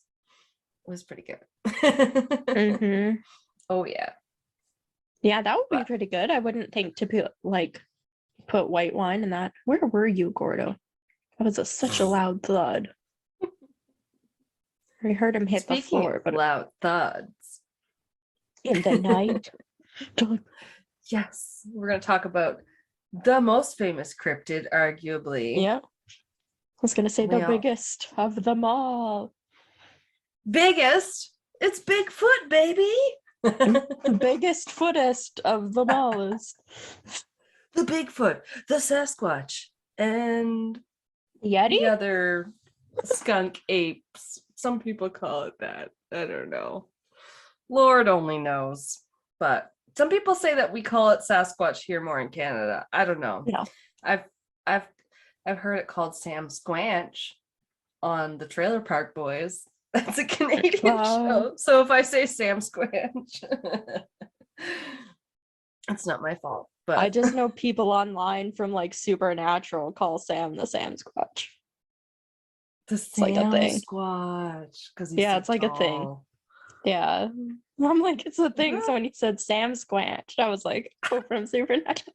You're like Trailer Park Boys. And I was like, wait, what? I haven't heard of the Supernatural one. Oh my God. Anyway. Yeah. It's the Sasquatch. I think it's probably just on like Tumblr. Anyway. Oh my God. Yeah, I'm on the Supernatural subreddit. There's a lot of fun stuff on there too. Yeah. And don't worry, this guy has his own subreddit too. There's one that's called Bigfoot and Yeti, and it goes back a long time too. So we're doing it. I don't know. I've had people ask, when are we going to cover this? And it's just like, or like, you've covered Sasquatch. And I was like, well, maybe not yet, because there's a lot of cryptids, and I've done a lot of cryptids that I didn't know a lot about. Yeah. This is going to be a long episode. Buckle in. This will be like 3 hours long. I thought we've gotten through a lot of it so far pretty quick. But yeah, no, of course, I have a lot to say. He's got a long history too. That's not my fault. Mine didn't just come out in the 50s. He went back to like the 1800s. Oh. Yeah. That's very old. I didn't know that before. Well, the North American legend, the Bigfoot legend, and the we'll talk about, there's a few around the world too, so could be even longer than that, really. Cool. He's old as fuck. The earliest sightings we can find of the North American Bigfoot, I'll just clarify. British explorer David Thompson is often named as the first discovery of Sasquatch footsteps, because he is said to have discovered the first footprints made by a possible Bigfoot in 1811. Ooh. Pretty long ago. I just remember when I was younger, just watching a whole lot of shows where they were just pouring plaster into dirt, just being like, this is Bigfoot. Just all the time. Oh, totally. Didn't matter what it was always just like pouring plaster in the middle of the forest. He's definitely gotten bigger over the years, more famous. Just like Cher and Madonna and other one-named wonders. No, I love Cher. Madonna, don't get me wrong. Beyonce. Okay. Does Jay-Z count as one name or two? He's got to be one. He couldn't possibly have more names in his life. And Drake, we already mentioned him once. Eminem. Oh my God. Rihanna. All the. It's true. Rihanna, Alana, Kalsana. All right. Kalsana. So this guy, Dave Thompson, not the Wendy's Dave Thompson, if that's his name, but he was an explorer, geographer, and fur trader in the western regions of North America. So he was busy, I guess. Was a trapper, probably. A trapper, yeah, probably. Quote, he was the first white man to explore the Columbia River from source to mouth. All along the river, which goes from Portland through Washington and up into British Columbia. It's pretty long. Oh, okay, yeah. I had to look it up, so I inserted that where it goes, because I was like, where the hell is it? Right, because like from Oregon, Washington and Portland are like on the east, right? And then the west. Like it goes straight, yeah, it's like, it goes California, Oregon, Washington, BC, when you're going straight Oh, up okay. the West Coast. Yeah. Oh, okay. Yeah. Haven't I said this before? He's a Pacific Northwest bitch. I feel like I said that on an episode. No, I don't know. I didn't retain it. Probably me. I'm gonna fail that quiz when you quiz me. I'm gonna fail it. Oh yeah, we're gonna. Oh my God, Gordo, stop! Hold on. Okay. He's just ripping apart my blinds. Fuck you. Oh, that's nice of him. Speaking of nice, get this spray bottle. Are you ready? Oh, Gordo, why don't you just go lay with Mom? This is so fun. Oh, it's unscrewing. There we go. Oh. Yep. He like took this piece out of it. Oh. Yeah. Oh, your wooden blinds. Yeah. It's like trying to scratch him. It's not the scratching post. Yeah, and there's 2 scratching posts. He was literally behind. Go play with your bottle cap. I'll truck it down the hallway for you if you bring it back to me. So cute. Carries it back in his mouth. It's like hangs from his teeth like that. He's in the hallway. It's adorable. A bottle cap toy or a real bottle cap? It's like an actual. My brother bought like a bag of like 150 like legit bottle caps. Yeah, because he likes the clang sound. And then he's smart enough when they flip over like the wrong way, he like goes like this with like his paws, and then he could like, and then flips it over, or he like goes like this and like puts it to his mouth so he can bite it, and then he carries it around. Okay. So smart. But it's cute. Okay. I don't know if cats normally have the instinct to hide their toys. I've never really noticed before. But Gordo likes to hide the bottle caps like Fenrir does. So Gordo, when I chuck the bottle cap, he'll run with the bottle cap. He'll either bring it right back to me, or he'll go and try and hide it in my bed, and he'll try and bury it in my bed, just like a dog does. It's so funny. I'm like, Gordo, later, just in case you don't give me another one. In like the last week, must be certain animals. Yeah, in the last week, he's lost 2 bottle caps. I don't know where they are. And I was like, I don't know where my brother bought these. And I was like, I can't go through one a day, Gordo.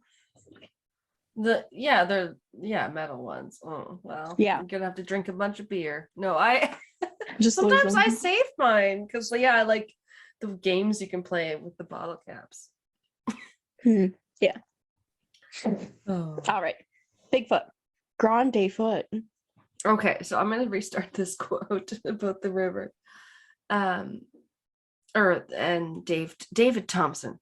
Quote, he was the first white man to explore the Columbia River from source to mouth. His maps of Western North America served as a basis for all subsequent ones.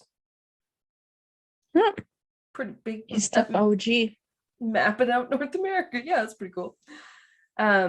He worked for the prestigious Hudson's Bay Company, which we're familiar with here in Canada. Still got quite a few stores.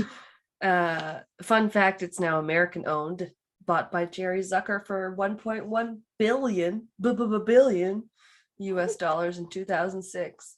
So it no longer only trades furs. It operates many stores.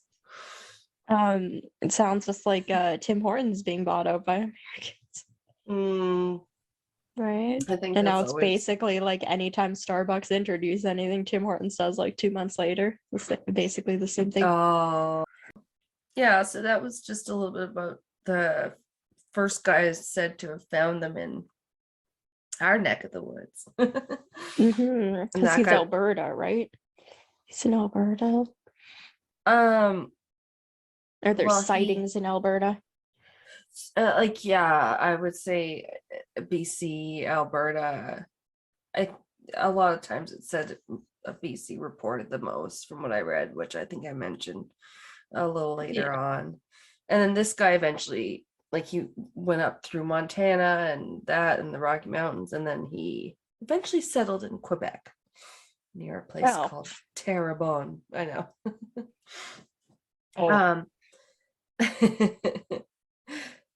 It sounds like it means good land. Must be pretty, but yeah, these stories go back. Terrebonne.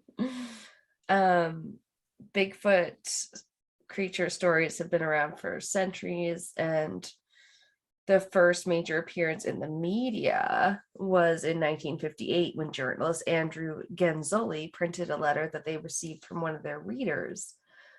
This person said that they had seen enormously large prints at their logging site near Bluff Creek, Northern California. And a bunch of his coworkers at the logging site had seen the prints too, as well as some destruction or vandalism they believed might have been caused by a large creature. Maybe we have a relative of the abominable snowman of the Himalayas, wrote Genzali. And when asked later about the story he chose to run, he said it simply sounded like it made a good Sunday morning story, quote unquote. To his shock, it became very popular. People were fascinated by the subject. Several follow-up pieces they published included the nickname the loggers had used for the creature, which was Bigfoot. Okay, were they the first ones to use that name? That's right. That's where that caught on. They just had footprints, so they just called it Bigfoot. But there's author of Bigfoot, The Life and Times of a Legend, Joshua Blue Booze. I don't know. Maybe that's how you say it. I'm so sorry. That he says there are various wild man myths from all over the world. And particularly in Western Canada, the Stalis First Nation have the Sasquatch. Again, sorry, I'm trying to pronounce correctly, but the supposed origin of the word Sasquatch. And okay, I was gonna ask. Yes. Cool. That's where apparently that one comes from, like Sasquatch. Yeah. And they have an interesting logo that like their First Nations, like on their website and stuff, the logo still looks like the Sasquatch. I actually uploaded it to the drive while I was looking at your photos, and I think did it mix in with yours, but it does look like the Sasquatch turning to the side, but then it's like done in that kind of First Nations style. Hold on.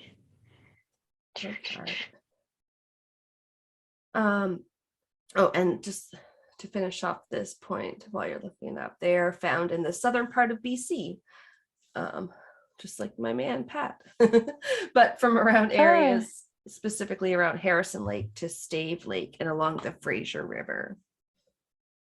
Yeah, that looks pretty cool.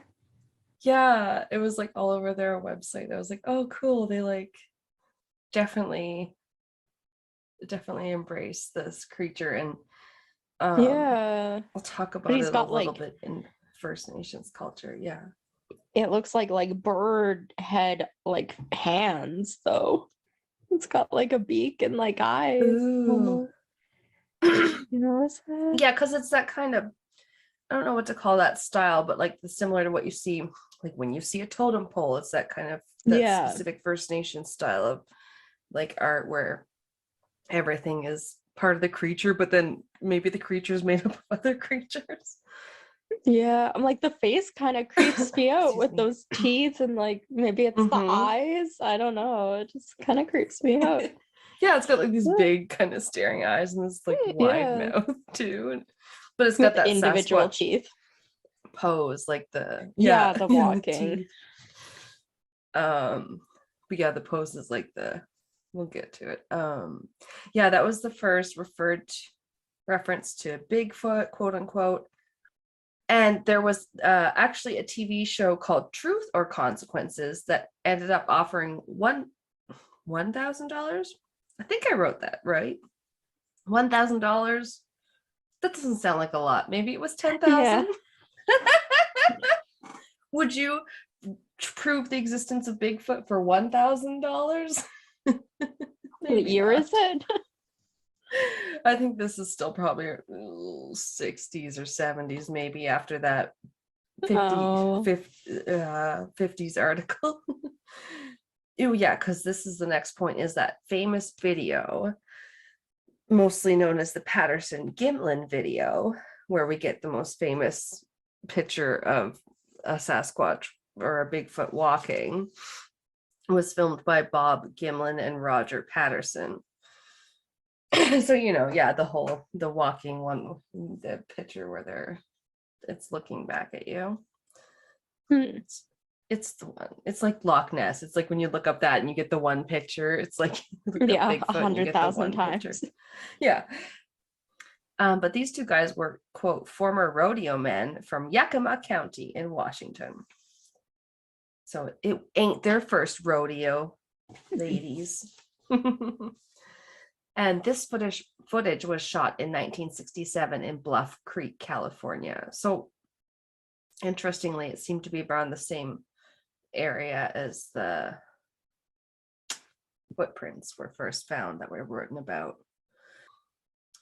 in that article. And then the one guy, Patterson, has since passed away in 1972, so not too long after, actually. Sorry, I feel like I was talking fast, can't catch my breath. The creature appears for less than 1 minute, and one frame of the film is where they get the famous photo. You see it. It's frame 352, the pose with sort of from behind, arms swinging, looking back over her shoulder at the photographer. And that's right, it's her shoulder, because Patty is a girl, which I didn't know for a long time. No. Basically, everyone just references the prominent breasts on it in the description, and I was like, how do we know that it's a girl? But yeah, I feel like I need to look up this picture because I'm like, what? Well, it's had to have been the video. A lot of people have stabilized it and stuff, because obviously it's taken in the late 60s. It's not great quality, but which is obviously everyone's qualm. But yeah, they've determined that it's probably a girl, and it does look like it has a chest, I would say, in some of the better pictures that you can see. But I'll let you. Okay. Yeah, there's kind of like shadows in that area that I could say. Her lovely lady lumps, her humps. Check it out. But yeah, my favorite part about like the video that's been taken and shown again is that it's never been able to be officially debunked or disproven or even recreated successfully, as in someone put on a suit and try and recreate the walk and everything. Okay. And they have tried. I've always, like, Pat loves to put on these kind of videos where they're looking at Sasquatch proof and stuff. So I've never seen one where they're like trying to recreate the gate. Yeah, they could be like on a treadmill, the kind of different experiments they do these days. Sometimes you're like, people have tested this stuff. Okay. You have too much time on your hands. Right? I'll look at that and go like, cure cancer. Like, put the amount of effort into like other shit, please. I know. Sometimes the scientific experiments are the most hilarious ones. True crime, you're like, okay, you're just trying to solve a crime. But sometimes with scientific ones, you're like, why are you trying to figure out this random thing? But like, no, I love that they studied Bigfoot. So here's another quote. Jeffrey Meldrum is a professor of anatomy and anthropology at Idaho State University, and he is known for being one of the few academics to openly study Sasquatch. Yeah. So I obviously love him, but he says, it's also easy to say, obviously that's a man in a fursuit, until you see it up against a man in a fursuit. Yeah. He points to the Planet of the Apes movies as an example of what costume and special effects designers were capable of at the time. The first one came out only a year after the Patterson-Gimlin film was shot. So Patterson-Gimlin films 1967, Planet of the Apes 1968, and that one won an Academy Award for makeup. So Oh, true. Goes Yeah. to show you. It'd be a very expensive thing. If that was a suit, yeah. Yeah. Yeah, I find that part really a Hold on, I'm good. just Googling Planet of the Apes 1968. Yeah, Oh my no. God, yes. Yeah, with the I mean, very. it looks very realistic for ape-like. They should have Yeah. won an Academy Award. It's amazing.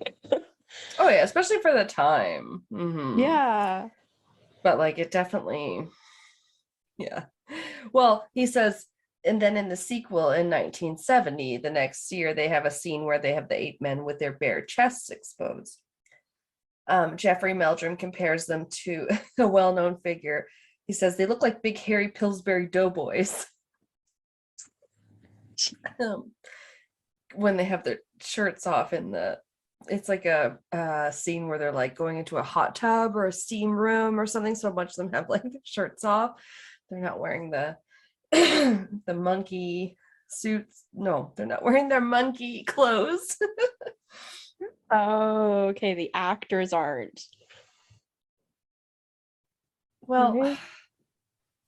well, no, because I mean, like in Planet of the Apes, the monkey men usually are wearing clothes, but in this scene, they're not Oh, okay. wearing I haven't clothes. seen any of those movies. I had Like to I look at like up to get a visual reference as to what he was talking about.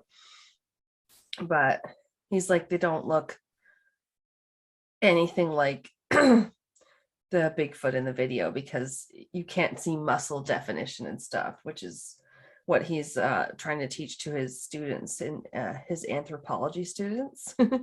Because he goes on, he's like pointing out, he gets them to point out the muscles they can see defined in the film, and he's like, you can see the trapezius, the deltoid, the erector spine down the back, shoulder blades moving under the skin. The quads contract when they're supposed to contract, none of which ever show up in a cheap off-the-shelf costume. Oh, okay. You can see all the muscles moving. But on the other hand, there are apparently several people who, of course, claim to have been part of the hoax that they say made the film. Somebody that claims to have designed the costume, someone that claims to have worn the costume that's supposedly in this video. The costume designer is Philip Morris, who says he sold the suit to Roger Patterson. And this was apparently talked about on a Travel Channel show called Making Monsters. Because, you know, that's where we get all our facts. Yeah. So I just had to include that. I found it interesting, but I just don't know why you would purport a hoax like that, I guess. But more evidence has always been found, of course, like you alluded to with the plasters. So many footprints. Yeah, there's got to be a million fucking Bigfoot footprints out there. These big footprints. But yeah, this one guy says he has the most. Cliff Barackman, who is co-host of Animal Planet's Finding Bigfoot, of course. He has recovered prints. Actually, he found a bunch all around his garage, including some handprints. Not sure if that's what got him into it, but big handprints. Handprints is kind of cool. He thinks he has one of the largest collections, likely, of Bigfoot footprints in the world. So apparently he's seen a lot of what he says are fake footprints.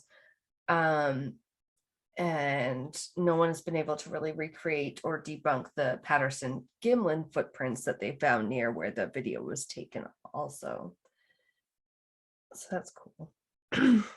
They always look for, when looking for real footprints, they look for a step that shows a flexibility in the foot, meaning they kind of like walk a lot like us with the heel toe sort of thing.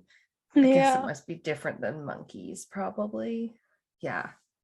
It's definitely a distinctive footprint that we make, or they make. It said, or he said, one of the footprints shows a very distinctive pressure ridge, a push off that comes about as a result of the very flexible midfoot. He says he has seen evidence of it all over the world across decades and continents. Can't talk. Fun fact, the FBI has had a file on Bigfoot since 1976. Yeah. About 9 years after the video. Oh my God, sorry, tangent. No, that just no, reminded me. Did you start watching the girl in the window across the street from the lady in the house or whatever?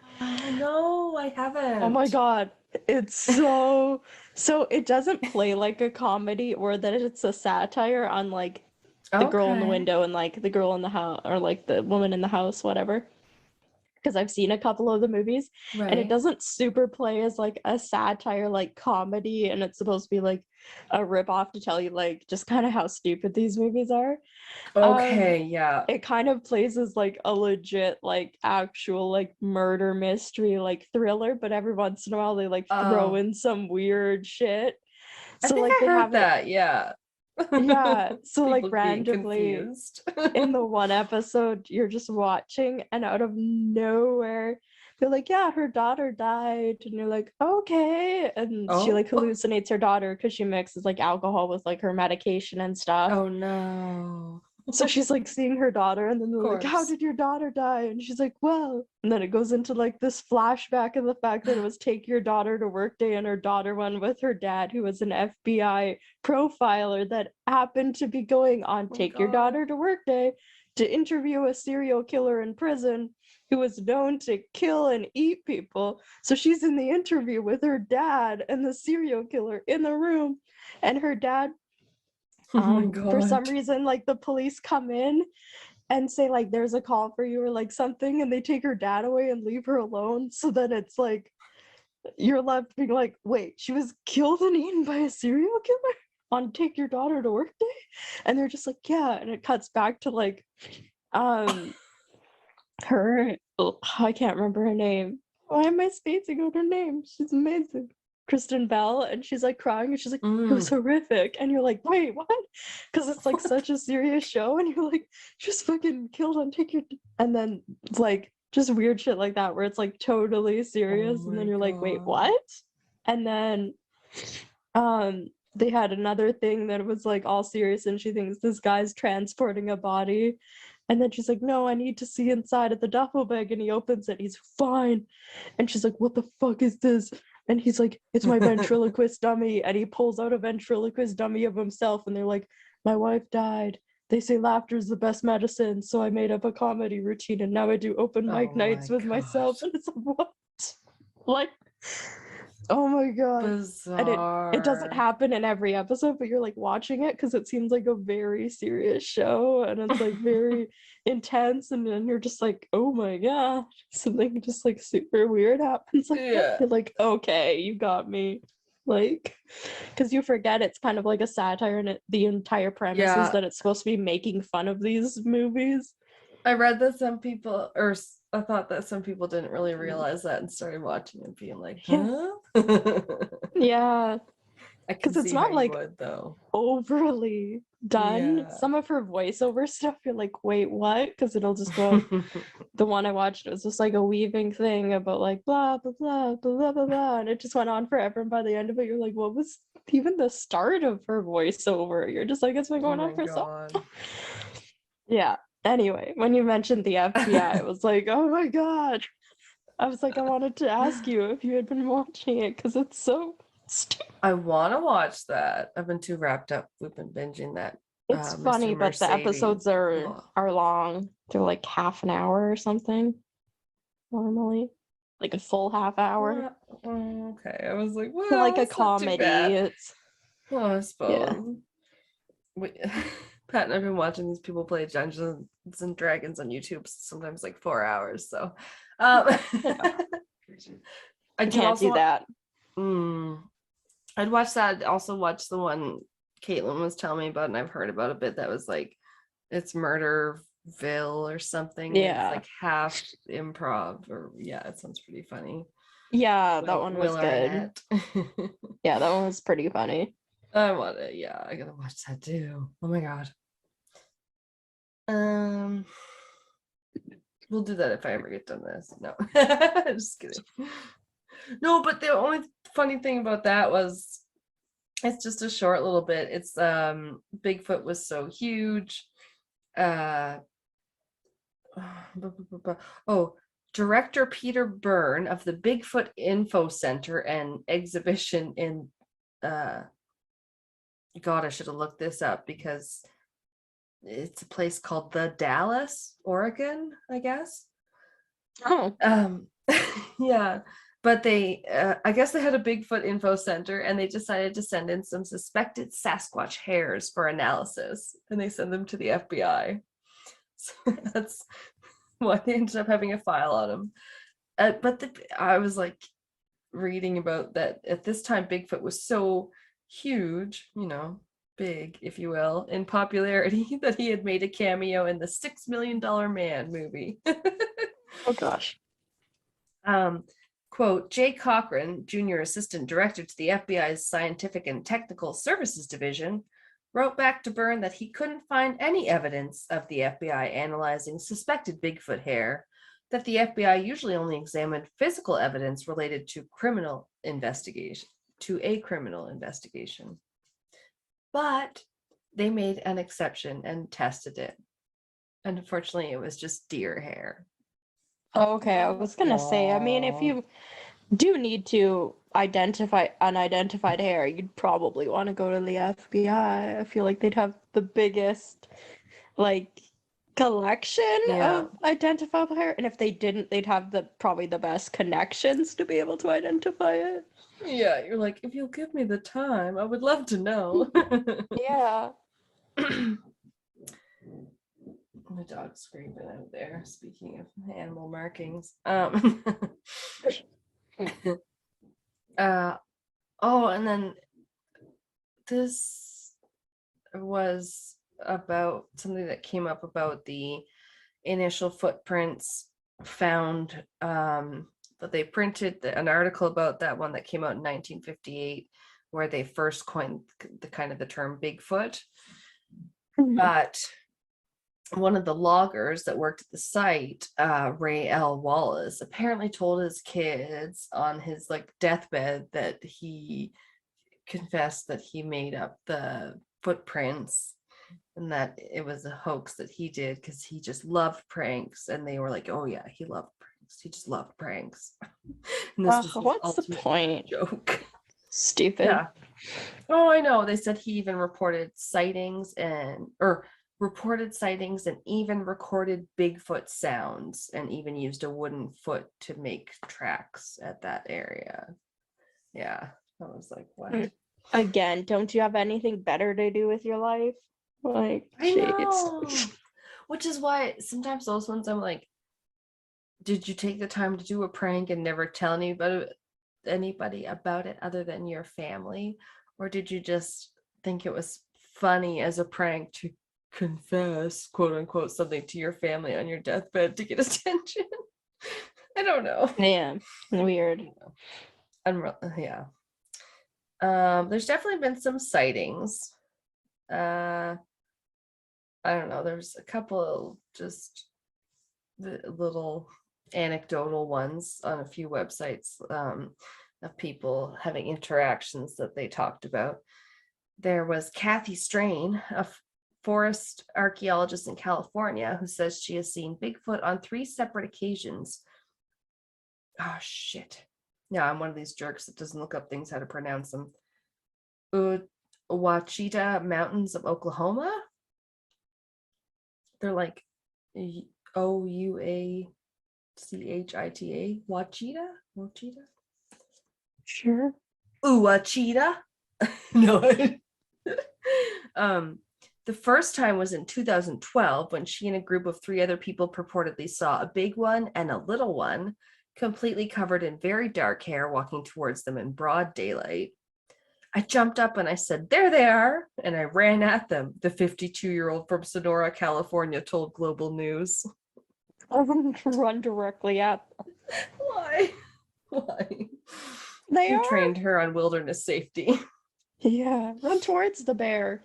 The big unknown creature. It wants to be petted. Run towards the bear. Oh my god. I think there's a subreddit about that. It's like people being so stupid, being like, come here, like to little wild like animals, and they'll be like, oh, it's just a fox. And then it tries to like rip their face off, and they're like, oh my god. You're like, yeah, yeah. Dumbass. I can't remember what it's called though. I'll look it up. It jumped up and said, there they are, and ran at them. It startled them and they bolted up the hillside like nothing you've ever seen before. It was like they were on a bungee and someone just let go. It was a little terrifying, in fact. They were so incredibly fast. She said her group had a camera running, but it only ended up filming her. It's on selfie mode. I dropped it. And I was running at the thing. Picture it didn't happen. Leon Thompson, 57, from the Okanagan Valley, BC, which is where we were going to go see Ogopogo anyway. Okanagan Lake. Said his first and only sighting was as a 9-year-old when he saw what appeared to be a toddler-age Sasquatch with a moose. He never told. Oh, with a moose, so cute. Yes, it's like Bambi and a bunny. It's true. Because listen, he says he never told anyone about it for more than 30 years until he saw YouTube videos of other animals interacting with each other, even though they weren't of the same species. Crows taking care of kittens, lions caring for gazelles, and a bear mothering wolves. All I could say is that it set a precedent that maybe that is what I was observing, Thompson told Global News. It's like, oh my god.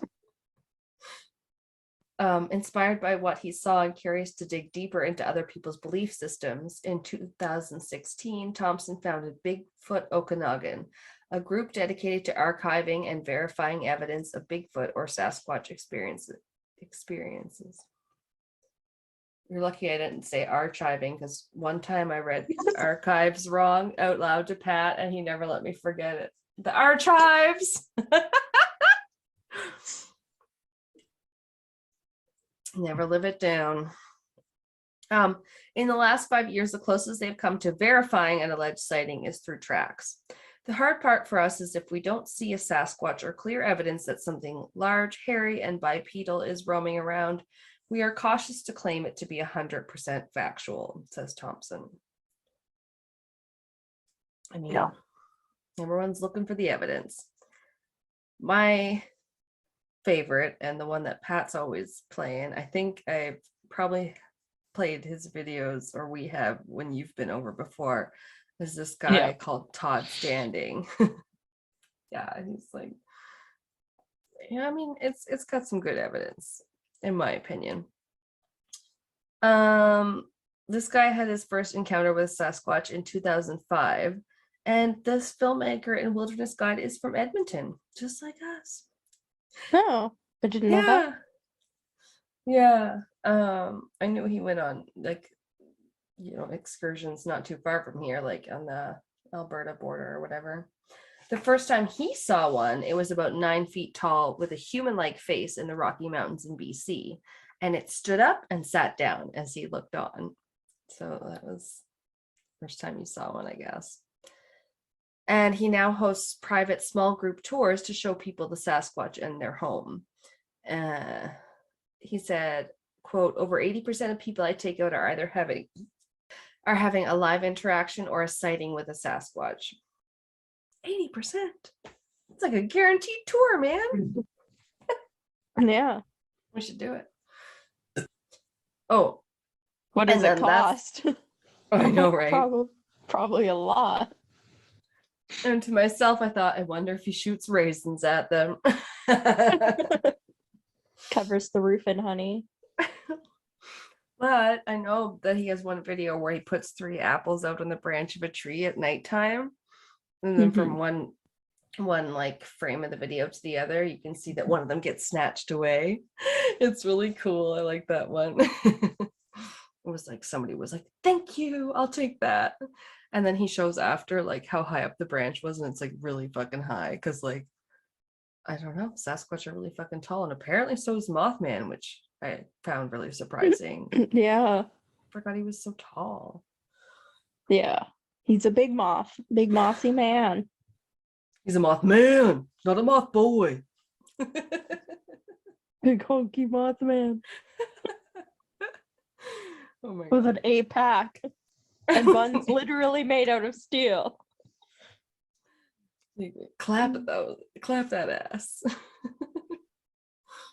Oh, okay. No, I was gonna start singing.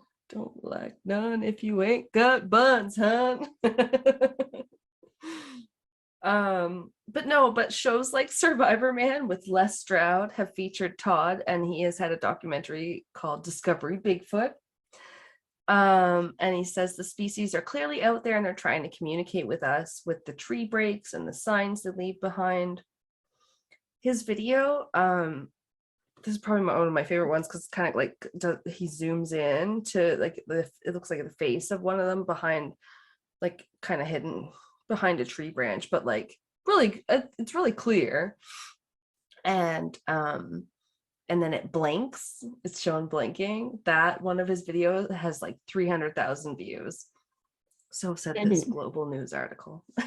Yeah. But yeah, they are actually considered sacred by many First Nations of North America, like I believe it's Stalies, which we briefly mentioned earlier, which were kind of responsible for the name Sasquatch's origin.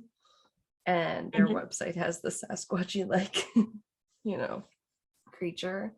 And they are definitely found a lot on the West Coast in British Columbia, where like that's where tons of the sightings are reported.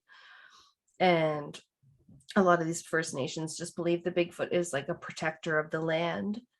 The Haida people view it as a strictly supernatural being to be respected. Don't fuck around.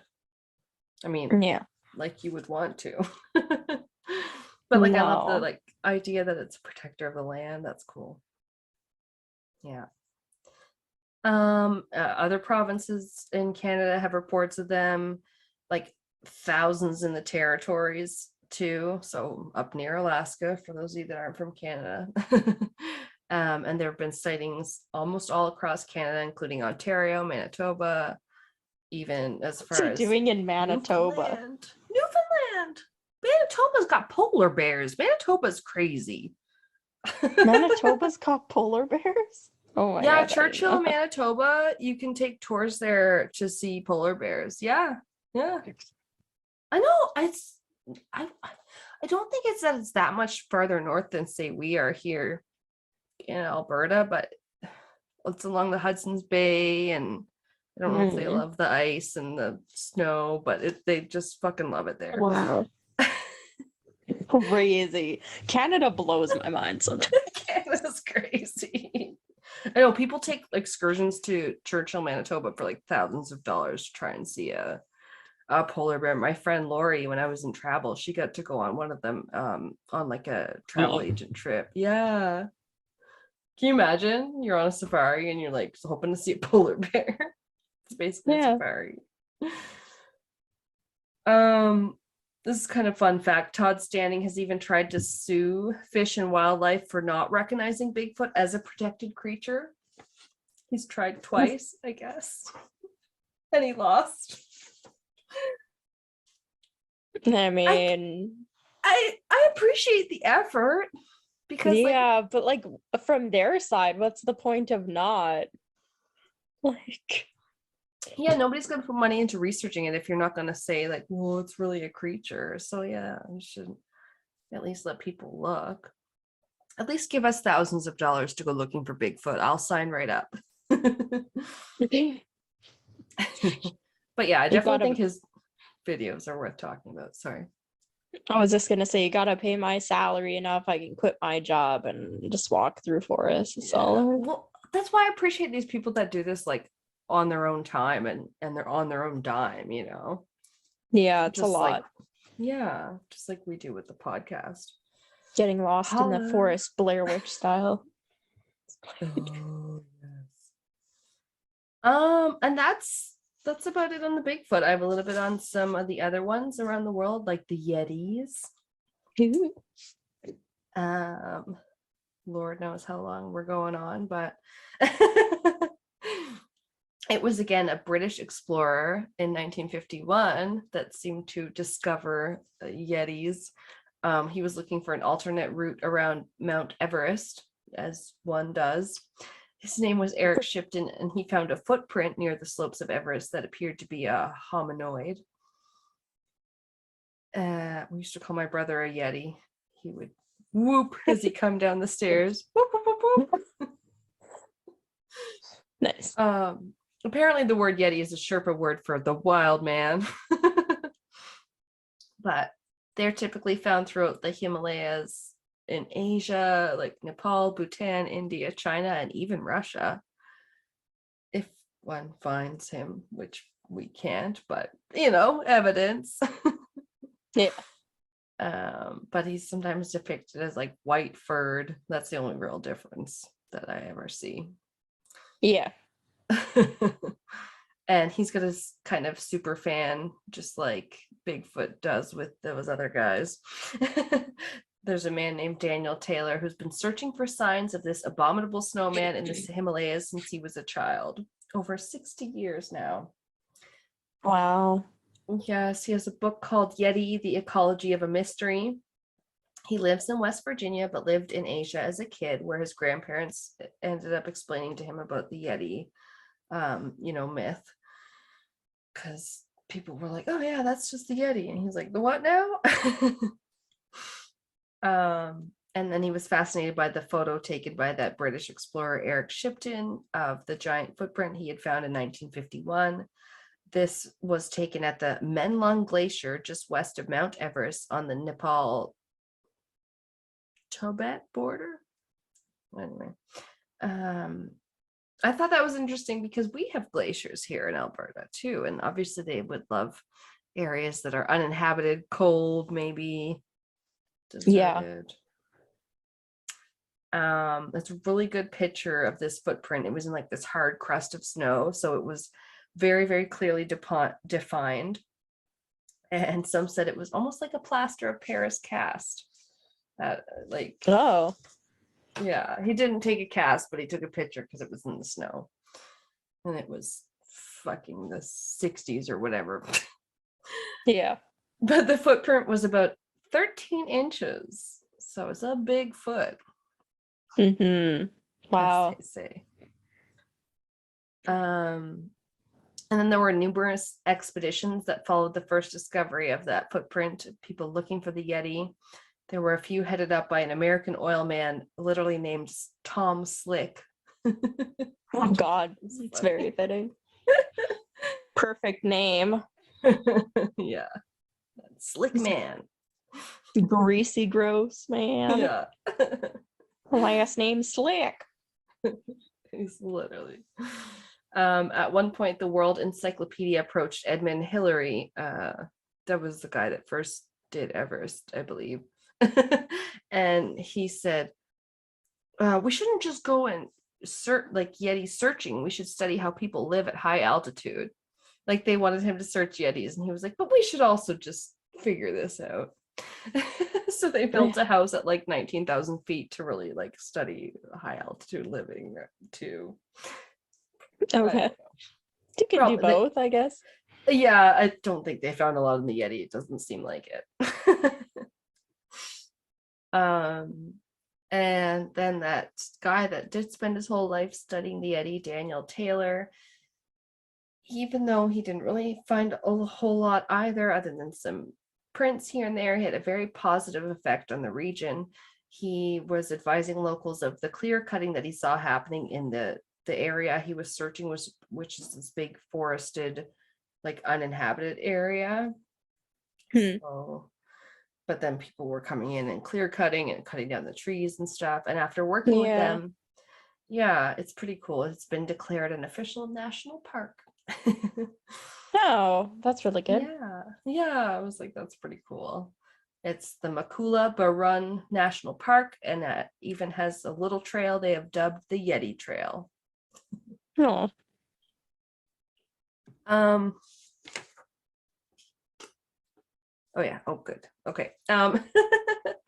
This was another little cute piece I found that was something about, so just other ape-man stories around the world. As I mentioned, the Yeti had been talked about in Russia, and apparently, quote, the government in Kemerovo, a region of Western Siberia in Russia, is considering funding an entire institute for the scientific study of Yetis, hairy ape-like and probably mythical creatures. And probably mythical. This is their words, not mine. The announcement was prompted by a spurt of recent Yeti sightings in the area by at least 15 witnesses, according to Yahoo UK News. One man even claimed to have saved a 7-foot-tall specimen from drowning in the river.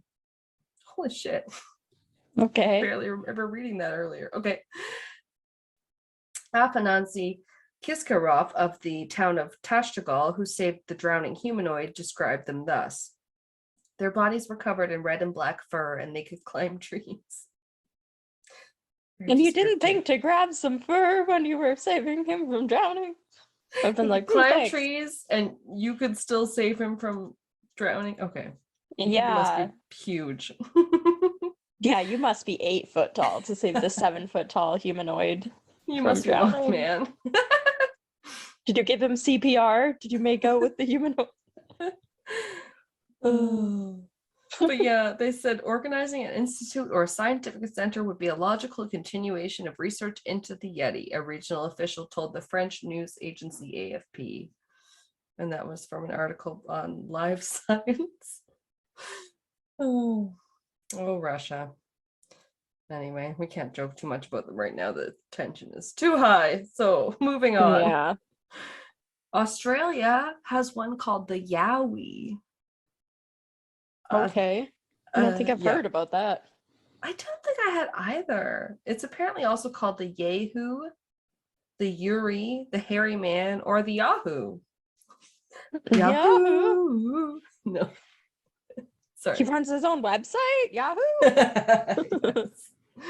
It is usually described as a fanged humanoid marsupial or great ape. They appear in Aboriginal mythology along with other fun cryptids of the outback, such as the bunyip, which I feel like we mentioned at one point, possibly. Bunyip. Doesn't sound familiar. No? Okay, I've just heard of them at some point.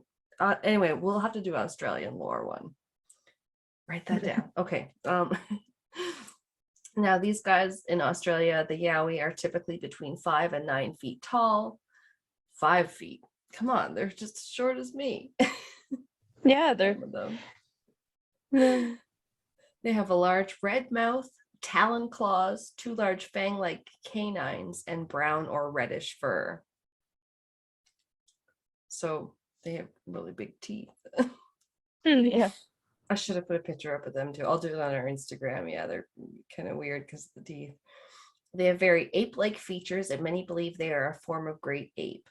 In fact, one of the articles or sources I read said, like many Bigfoot species, quote, it is theorized that the Yowie descends from an ancient ape called Gigantopithecus blackie.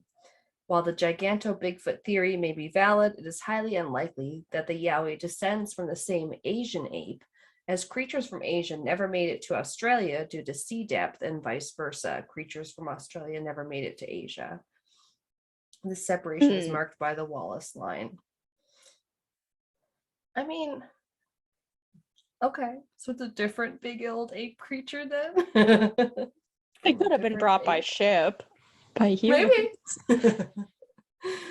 And then another quick quote from that website was another theory is that they may be living Homo erectus, the presence of which in prehistoric Australia is suspected but not proven, or a particularly primitive tribe. Sure, we just know Australia's got some crazy stuff and a lot of outback. Maybe there's some unaccounted hominids there, possibly. And possibly here too. Like we have a bunch of, sightings of our own shit in uninhabited regions. Yeah. And then the sightings of these guys, the Yowie, have been reported as recently as 2020 and 2021. Like 3 sightings in 2021 and 6 in 2020. Must have been the pandemic. Yeah. I'm surprised. I mean, I know Australia was like just 100% shut down for like a really long time. I think them in like New Zealand just like closed themselves off and have been super strict about everything.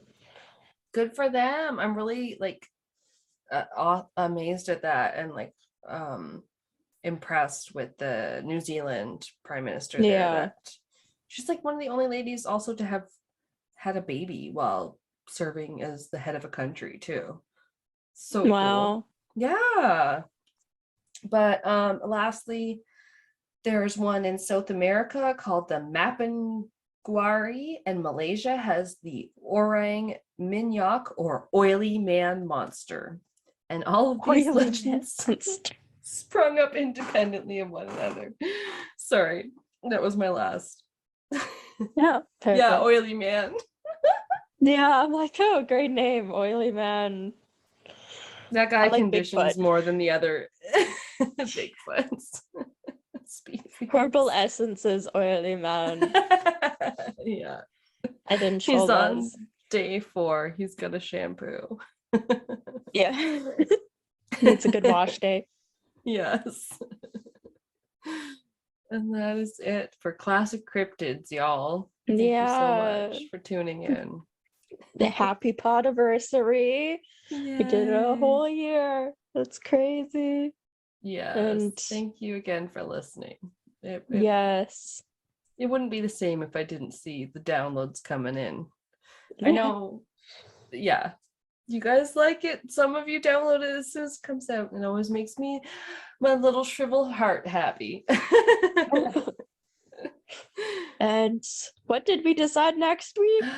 I already can't remember. Finally decided next week, just earlier today. Horrible hitmen. It was your suggestion about. Yes, horrible hitmen. Yes, terrible asinine assassins. Yeah, yeah, hopefully it's another fun case or like funny cases, or at least deal with stupid people just being really failures at murder. Yeah, like Florida man crimes. That was fun to research. Yeah, this is gonna be Florida man tries to commit murder but fails. Yeah, or Florida, we'll see. There will be women, I'm sure. Oh yeah, there's lots of people us dumb ones Florida too. Oh yeah. Oh, pardon me. Well, they have gorilla brazen cannons there. Boom! And we tied it all back. Yeah, I tried looking them up. I couldn't find them, but I'll have to look. I'll see if I can see any videos. But yeah, I didn't find any in my extensive research. I just want one picture of a little gun that would be capable of firing a raisin. I just gave you 10 pages on Sasquatch. All I need. Well, I've been thinking about the raisin gun the whole time. No, I wasn't. All right. Well, we'll catch you next week. Yes, bye. Thank you for sticking around. Bye-bye. Raisin cannon. All I can picture is like when they somebody with like a Tommy gun that's like just like a whole bunch of things, but it's just raisins. Just the like cover fire worth of raisins, just like St. Valentine's Day Massacre, raisin style. Raisin edition. Yeah.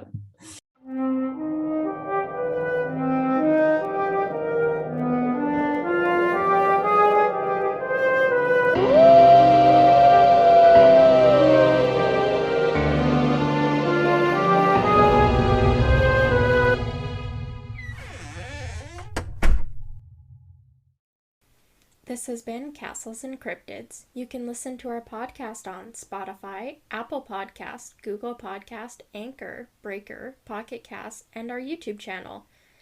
Please rate, review, and subscribe wherever you listen. Follow us on Instagram, Facebook, and Reddit. On our website, you can listen to all of our episodes as well as view pictures for each of our segments. Check out our Patreon page to view all of our tiers and become a Patreon supporter today to unlock monthly bonus episodes and behind-the-scenes content. We are working on an Ask Us Anything. You can submit questions by social media or by email at castlesandcryptids@gmail.com. Do you have a spooky ghost story, a creepy cryptid sighting, or a thrilling true crime tale you would like to share and have us include in a future episode? Send us your listener story by social media or by email. Please include the name that you would like mentioned. Our music is by Kobe Fair. Our logo and artwork is by Antonio Garcia. Thanks for listening.